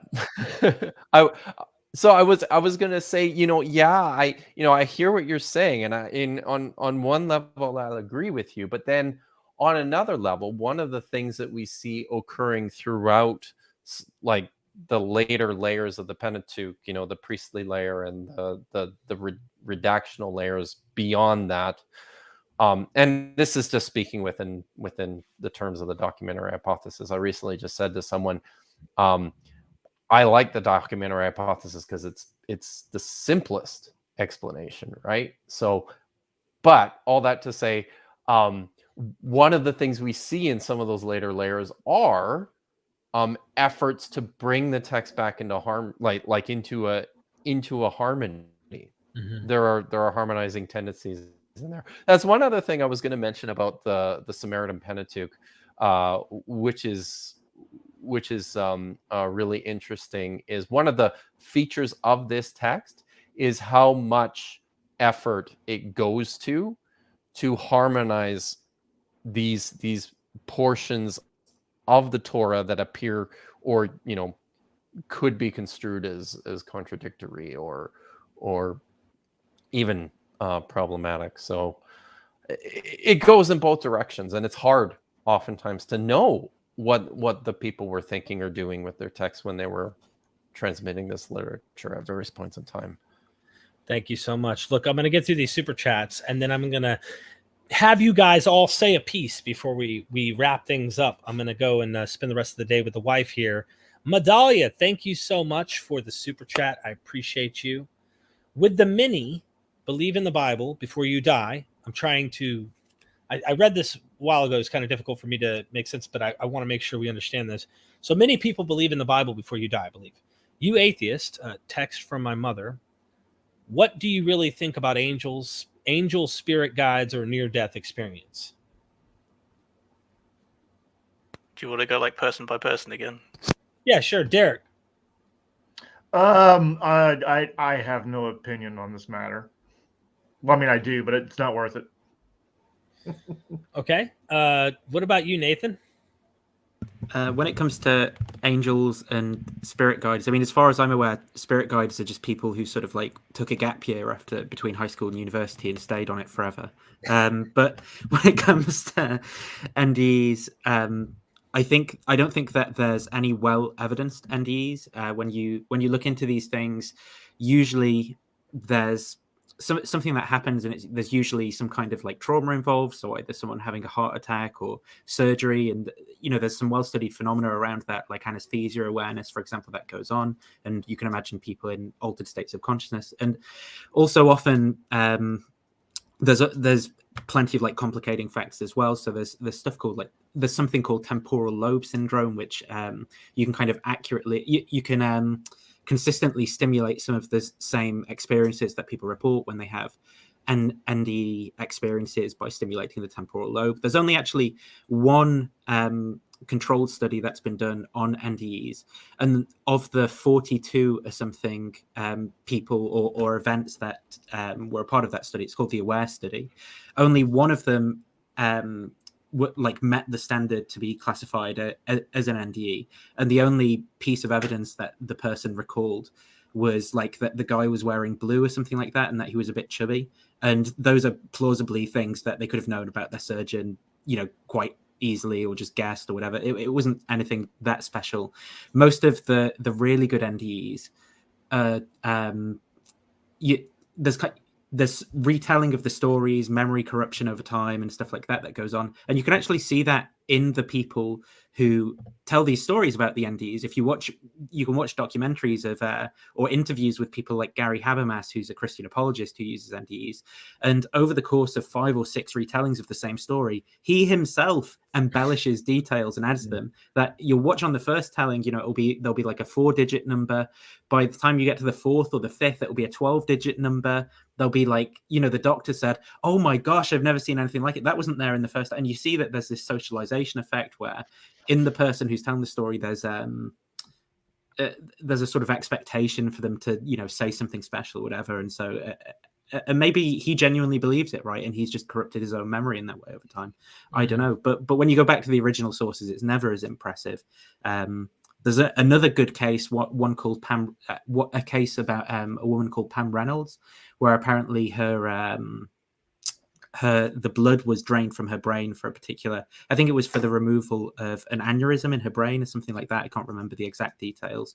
But again, when you actually look into the details, someone's done a really in-depth article on this, and you look at the notes from the surgery about the times when her blood was cooled down before it was drained from the part of her brain where the procedure is going to be done and stuff like that. It actually lines up that the times where she's reporting having these NDE experiences are times when she would have been conscious anyway. And so again, the evidence, me and James did a big thing on this when we did a bad apologetics episode on NDEs, and wow. James is a PhD student in neuroscience, so he goes really deep into all the technical details on this stuff. But can you comment that in the chat so everybody can go watch that episode after this if they want? Stephen, where do you stand on this? What do I really think about angels, spirit guides, or near-death experiences? Angels and spirit guides, I don't think those really exist. I'm prone to believe it's more of a psychological experience than anything that is external to you, interacting with you. I did grow up Christian, and I had a lot of sober experiences where I thought I was interacting with angels or spirit guides. But then as I got older, I became an atheist. I became more skeptical, and I'm more inclined now to believe that. As an atheist, I have had some experiences where I've thought maybe that's what an angel or a spirit guide is. Most of these experiences, though, are like on drugs, like psychedelics or like ketamine or something like that.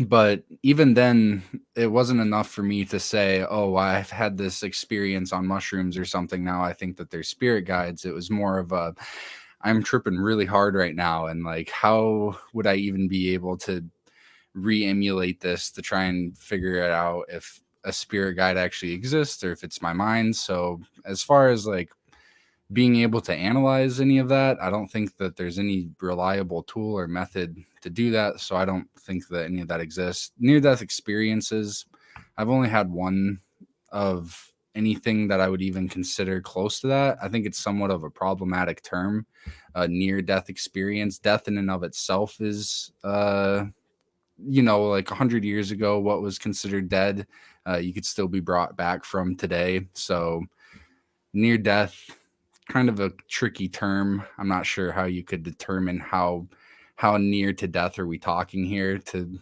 be like, I could have a near-death experience just moments before getting murked by an asteroid or something, but it would just be like anyone else's day going on. You don't come back from that. So I'm near death, having I'm an going to send you experience. Jordan Peterson's telephone number. I think he needs to have a talk with you. Kip, where do you stand on this? That's it for me. Yeah, very much in line with the rest of the panel so far. But I did want to say, so I have had, when I was a believer, I had experiences with angels. It was last week or the week before. I don't know. All the days tend to bleed together these days, it seems. But Captain Dadpool had a terrific pair of guests on his Truth and Heresy podcast show. which Nerds is and on every Heresy. Sunday night, Shameless and plug. it's Nerds. Oh, sorry. Yes. Post it in So the good, comment though. section. Yeah, it's such a good show. People need to be watching it. But he you, had sir. Shannon Q and who was the other guy? Renegade science teacher, Forrest. Is his name. Yeah, so He's good. awesome. Just answering science questions or neuroscience questions, I guess, is what they were in this show. And I posed a question because years ago I had an experience with friends of mine that we couldn't explain. It was, I guess, for all intents and purposes, akin to a group hallucination. So I asked about it on Captain Dadpool's show, and both Shannon Q and Forrest provided really, really, really good responses.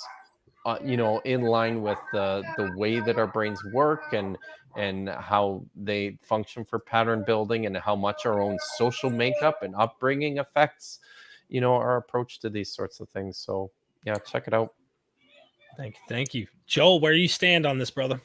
I mean, I'm in good company here. Nathan really nailed it. And I think if you just look at psychology and neurology, then that's all the questions answered. You don't need anything else. This is very much a God of the gaps argument, where if you don't understand it, therefore something supernatural, and that's just not how logic works. And then Captain Dadpool, where are you at? Yeah, the only thing I really have that I can add, I think, is also being a former Christian. You kind of have this, I don't even know how you describe it, like a subconscious spiritual social pressure to exaggerate a lot of these miracle claims, like near-death experiences or any miracle or healing, whatever. You tend to, and it's subconscious, you don't even realize you're doing it, but you do exaggerate a lot of these details because you think you have to bring glory to God. So yeah, you sort of blow it up, and it just kind of goes from there. That's really all I can add that no one else has said yet. Yeah, I'm totally in line with what you guys were saying there. Indo, thank you for the super chat. Is Matthew 16:28 a failed prophecy? I'd love to hear Captain Dadpool, Captain Dad or Cap Dad's opinion on this too. Was Paul wrong in 1 Corinthians 15:3-4? Are there any failed prophecies? I will say yes. Matthew 16:28 or 27-28, where he talks about he will come with all his angels. And I know what full preterists say. This gets back to that initial thing, because they will make it fulfilled. They will ensure. And they'll argue this is talking about the Jerusalem temple. That everything fits through the 70 AD lens once you're a full preterist, because you have to have it fulfilled, because you believe Jesus cannot lie, and therefore he cannot predict something that didn't happen. If you're looking at it critically, you might ask, why would someone write something as a failed prediction if they wrote it after the fact? That's the other catch-22 that they'll try to say, is like, why are they writing this if it failed? But I think it is. I don't think that ever happened. I don't think that prophecy ever occurred, unless you want to bend language and make it mean something that you want it to have it be fulfilled. Anyway. Is that the prophecy, or is it the last of you will not die before the kingdom of God comes? Some of you standing here will not taste death before you see the Son of Man coming in his kingdom, or whatever. And each gospel kind of says it in a little different way.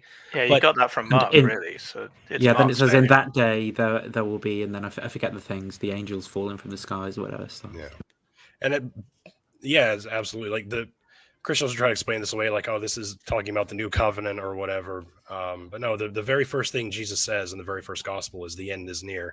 This is the most consistent theme in the entire New Testament. You can find this in every single book, multiple times in some of them. That we are in the last hour, the end is near, the time is drawing close, yada, yada, yada. Paul actually deals with this in his letters in the end of 1 Corinthians 15, Thessalonians chapter 4, I think, where he describes his disciples coming to him and being, some of us are dying. What's going to happen between us dying and Jesus returning? What's going to happen? That's referring to this prophecy, because they think he's coming back. Well, he hasn't come back yet. What's the deal? So Paul's having to do damage control, and he's like, Jesus is going to take them up first. You guys, the ones who died, he's going to get them first. Yeah. And then he's going to get the rest of us. Like that's how Paul tries to, he's doing epic damage control. And it's very funny to read. It's funny is it an anachronism though? Because by the time Matthew's written, you're in what, the 80s or 90s probably at that point. So you've already got the first generation dying out. So I don't think the authors saw it as a failure of prophecy. So the here, just recording, they're more or less just recording oral tradition. Like Paul's letters are written, prior to the Gospels. Like Thessalonians chronologically is the first book of the New Testament, written probably about 20. So yeah, these damage control accounts are written before these prophecies are passed down through oral tradition until they get to somebody who can actually write them down. So yeah, maybe they were reinterpreting them at that point because Judaism was very much Hellenized at that point. Maybe. What's wrong about 1 Corinthians 15:3-4? That's just Paul saying that Jesus was raised on the third day according to the scriptures. Is it about the number of days? What's the false bit? I don't know that. Maybe I don't know. Maybe the question has to do with the way that Paul is understanding the scriptures as they pertain to Jesus' death and resurrection. But if that's what the questioner is getting at, then I would say this is just Second Temple Judaism. This is what they do with scripture. It's all just coded messages and pregnant with meaning that we apply to ourselves today, regardless of how ad hoc or out of context it might appear to the modern eye. This is not how they thought about their texts, and this is why the Christian the Christian usage of scripture just fits like a glove within the early Jewish milieu, because they weren't doing anything different at all from what everybody else was doing. On this 1 Corinthians 15 passage, I could just say, just to shift the point a little bit, the whole point, as I read it, of Paul even bringing this up in this passage is because of this huge concern in the Corinthian church that people are dying and Christ hasn't come back yet, or they haven't risen from the dead. People within their congregation or people that they know within the church are starting to die. And if the resurrection of the dead is a thing, then why haven't they risen from the dead? And this is precisely why when Paul's going through the supposed creed, he's making mention, these are all the order of things. Jesus, right? And we even have like 500 witnesses who saw him at the same time. Many have fallen asleep, which means that many are dead and a few are still alive. And then Paul immediately transitions from this and goes on to say, basically, if these people, the greatest of the great within the Christian movement are dying and not rising from the dead, then who are you to be complaining about or questioning this doctrine because people within your church are dying and not rising again? Look, there's a whole group of 500 who saw him at once. Lots of them have died and they haven't risen from the dead. So suck it up and wait your turn. This is like an experiment of cognitive dissonance. If that is true, Lee, what Paul's thinking, we're watching him. They're all suffering because it can't be that it didn't happen. So they're all sitting there going, no, it happened, but who do you think you are? I mean, these guys, they witnessed him, they heard him, they know it's any moment now. And like everybody's sitting here and nobody's going, dude, it's not true. Like nobody can see that exit. There isn't an exit to this problem, but we see it today. And just one comment I want to mention about this Matthew, since that was the question, is some of you will not die before this whatever is expected is going to happen. I've heard Christians try to make this the Mount of Transfiguration.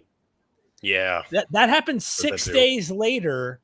Why are you saying some of you won't die? And by the way, that the fact none of you died 6 days later on the mountain of Transfiguration. It makes no sense that some of you would die. And then 6 days later, here he is.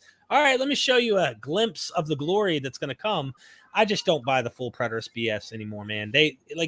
practically it boils down to nothing really happened. And the end isn't really what the end is. Resurrection isn't really resurrection. The second coming isn't really like, everything is like vague and has no historical impact other than the fact that the Jewish temple was destroyed. That's it. Paul's whole meeting Jesus in the sky, that's all rubbish. No, that didn't fail either. No, that's what full preterism wants to reconcile, because they saw the problem, and that is the problem. Great question. Aaron says, just to keep you talking. Thank you, Aaron. I appreciate the super chat, my friend. I think he's talking about you, Kip, like you and Captain Dad and Joel and everybody but me. Yeah. Bobby B, thanks for the super chat, Bobby. I appreciate the love, my friend. Chindy said, thank you for your discussion. Learned a lot. Am I saying it right, Chindy? I try to learn. Chimbaloo. Thank you so much. Sounds like a champagne I really want to try. Ooh. The Lions of the Lord. Thank you for the super chat. The loins of the Lord. Oh, see, I can't pronounce anything or read anything right. The loins of the Lord. Makes me wonder what the heck he had in mind when he named himself this. Jewish New Testament. David Stern, Hebrews 7:16. For if the system of Kohanim is transformed, there must of necessity occur a transformation of Torah. This is a good. So the name is a good callback to Francesca's book. As we know, the loins of the Lord filled the temple. Yeah, I'm going to be all over that, like white on rice, when I go to interview her. I really want to hear a revised version of the hymn, and his train fills the temple. I just want to hear it changed appropriately for Francesca's interpretation. His pecker filled the temple. I'm going to have to go, Derek, but thanks. See you in a bit. Nathan, love you, man. Thanks for harassing me earlier, bro. See you. I didn't know you had to go. So everybody go subscribe to Digital Gnosis. It's my buddy over there. He posted the link to the chat on near-death experiences. Please go subscribe to him. The Loins of the Lord. Thank you for correcting me. I don't know why I said lions. But let's go ahead and let's wrap this episode up. Derek, don't go anywhere. You're not allowed to go anywhere yet, bro. You have to be the first one to tell us about your YouTube channel. And I want each person to communicate something, and then you can leave. Okay. Fair enough. Check out my YouTube channel, Theologica. I will be posting new content soon, including the interview that we did on the evolution of the idiom of resurrection from Baal and Osiris to Christ. The next thing I will be getting into is counter apologetics concerning the resurrection. All the run-of-the-mill type apologetics that you hear trying to establish that the resurrection is a likely historical occurrence. I'm going to be tackling all of that. So stay tuned for all that. This has been a blast. I've learned something new every time I do. Dr. Kip Davis, it's been a pleasure to join you. When you speak, you just sound so Canadian, and I love it. So thank you very much, guys. Hey, I love you, man. Seriously, I love you, Derek. Thank you, man. And looking forward to the YouTube. I just posted it in the chat for everybody to go over and subscribe. Seriously, appreciate you. We have more to do. We have more to do, bro. Indeed. Absolutely. Thank you. Joel, you're next, man. Oh, well, just to go back to the original topic on here is I'd like to say that the real debate and the real division isn't between mythicism and historicism. I think this should be a debate among atheists, which keep faith out of it. And I think the real division is between people who think there is a debate and people who will take this seriously and look at the sources, and people who just laugh it off and refuse to take it seriously and are dogmatic in either direction. Either definitely no Jesus, definitely was a Jesus. The real answer is we don't know, and we should respect each other, and we should try and exercise logic and try and use the sources, and just try and have an actual constructive debate and make sure that we keep learning. I'm with you, dude. I'm with you. I'm totally for it. I just spoke out and saying where I stood, and I caught a lot of flack. You traitor, Derek. Like, I literally was getting messages like most ridiculous things you would imagine from people that you're like, really? Like your name, that one thing I keep hearing, even Tim thought this. You named your channel a mythicist name. And I was like, no, actually I didn't. What got me into this was mythology. Like just looking at mythology really got me into this. And at the time, I must concede, I was a mythicist. But mythology is what intrigued me. So I named myself MythVision. And you're the most fair and balanced host that I see on these things. You're really good at just making everyone feel welcome and able to speak their piece. Well, thank you, Joel. Is there any way that people can go check you out or whatever? Is there something? I mean, I've got a Facebook debate group. It's probably the thing that I would plug the most, because it's mythical Jesus versus historical Jesus. And we'll just talk back and forth there, present the evidence. The only thing we don't really welcome is faith-based arguments, but sound logic is fine. I love that group, by the way. So if anybody's interested, and they don't just take it's not like you have to only post specifically to that topic, but it obviously is mostly about that. Let me put the Facebook group in the chat. It's like historical context as well, historical methodology, anything peripheral that's relevant. But the point is, I try and keep trolls and just meme spam out of it, and we just talk about serious history. Yeah. Well, man, love you, dude. Thank you so much for this. Tell that wonderful daughter of yours thank you for being entertaining during this show, because we're not entertaining. I wasn't sure whether to just turn off the camera or not. But seriously, I just posted the Facebook link down in the chat, so anybody can go and join the Facebook group if you haven't. And Ninimus, thank you for that super chat. He says, thanks for letting me join the conversation as well. Thank you, my friend. Good to meet you. Next, we'll do Dr. Kip. And so tell us, what's the deal, Dr. Kill?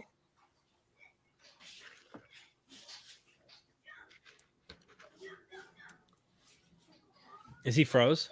I think he's frozen. I think he's killed his feed, if anything. You have to go back to him. Oh. He's see if he resurrects from the dead. You guys can witness a miracle. Come on, you can do it. Don't give up, bro. Do Captain Dadpool and Steven first, and then go back to Kip, I think. I'm kind of wanting to see if he's going to live again. As soon as I start talking, he's going to pop up. He's going to go, hey, yeah, come back from Hades. You can do it, bro. You're Hercules. Captain Dadpool, tell us about your YouTube, your TikTok. What's the deal, brother? How can people come and see more from you? Most notably, I'm there it is. Yep. As soon as I start talking, what I fucking say. Over here now. It's prophecy. It is. So, Kip, I'm going to let Captain, since he started, finish. Go ahead. I'm primarily known on the bottomless hellscape that is TikTok. I have a YouTube channel called Nerds and Heresy. I have a guest on every weekend. It's live. It's 2 hours long-ish. Last week we had Andrew Seidel from the Freedom from Religion Foundation and author of The Founding Myth come on. It was a fantastic episode. Aside from that, I'm going to be on the Atheist Experience this Sunday or next Sunday. I'll let y'all know. And I got invited to speak at the American Atheist Convention in April this year. Wow. So pretty stoked about that. That was a rather unexpected surprise. Stay tuned for that. Thank you. I just posted the link in the that. chat. Thank you. So everybody can go. Let me pop it up on the screen. For those who are blind, thou shalt see. Okay. Real quick, let me grab this while I have you guys here. Mulkin. I hope I'm saying that right. Mulkian. Thank you so much for the super chat. Regarding the brother of the Lord versus a brother of the Lord, given that Jesus has multiple siblings, why would James be singled out as the brother of the Lord instead of a brother? He was the one that was there. It's that simple. I think there's plenty of reasons why he would be singled out. Yeah. Probably was a leader figure, obviously. Probably played a significant role in the movement. And so that might be one of the reasons he's singled out, I would suspect, no matter which position you're going to take. But I think so. Just one more thing on this, and I think this plays a part too, regardless of where anyone stands. And I think this is the case for the vast majority of New Testament scholars who also take a historicist approach to this. I think most are agreed that Paul really clearly seems to not know a lot about who Jesus was. Like, if, assuming an actual Jesus. And this might just be a case too of him only knowing of this one guy who was, a brother of Jesus. Who knows if he knew anything else? Okay. Thank you so much. Captain Dadpool, I'm popping you back up. For those who have lost their salvation already, don't worry, they can be redeemed that quick.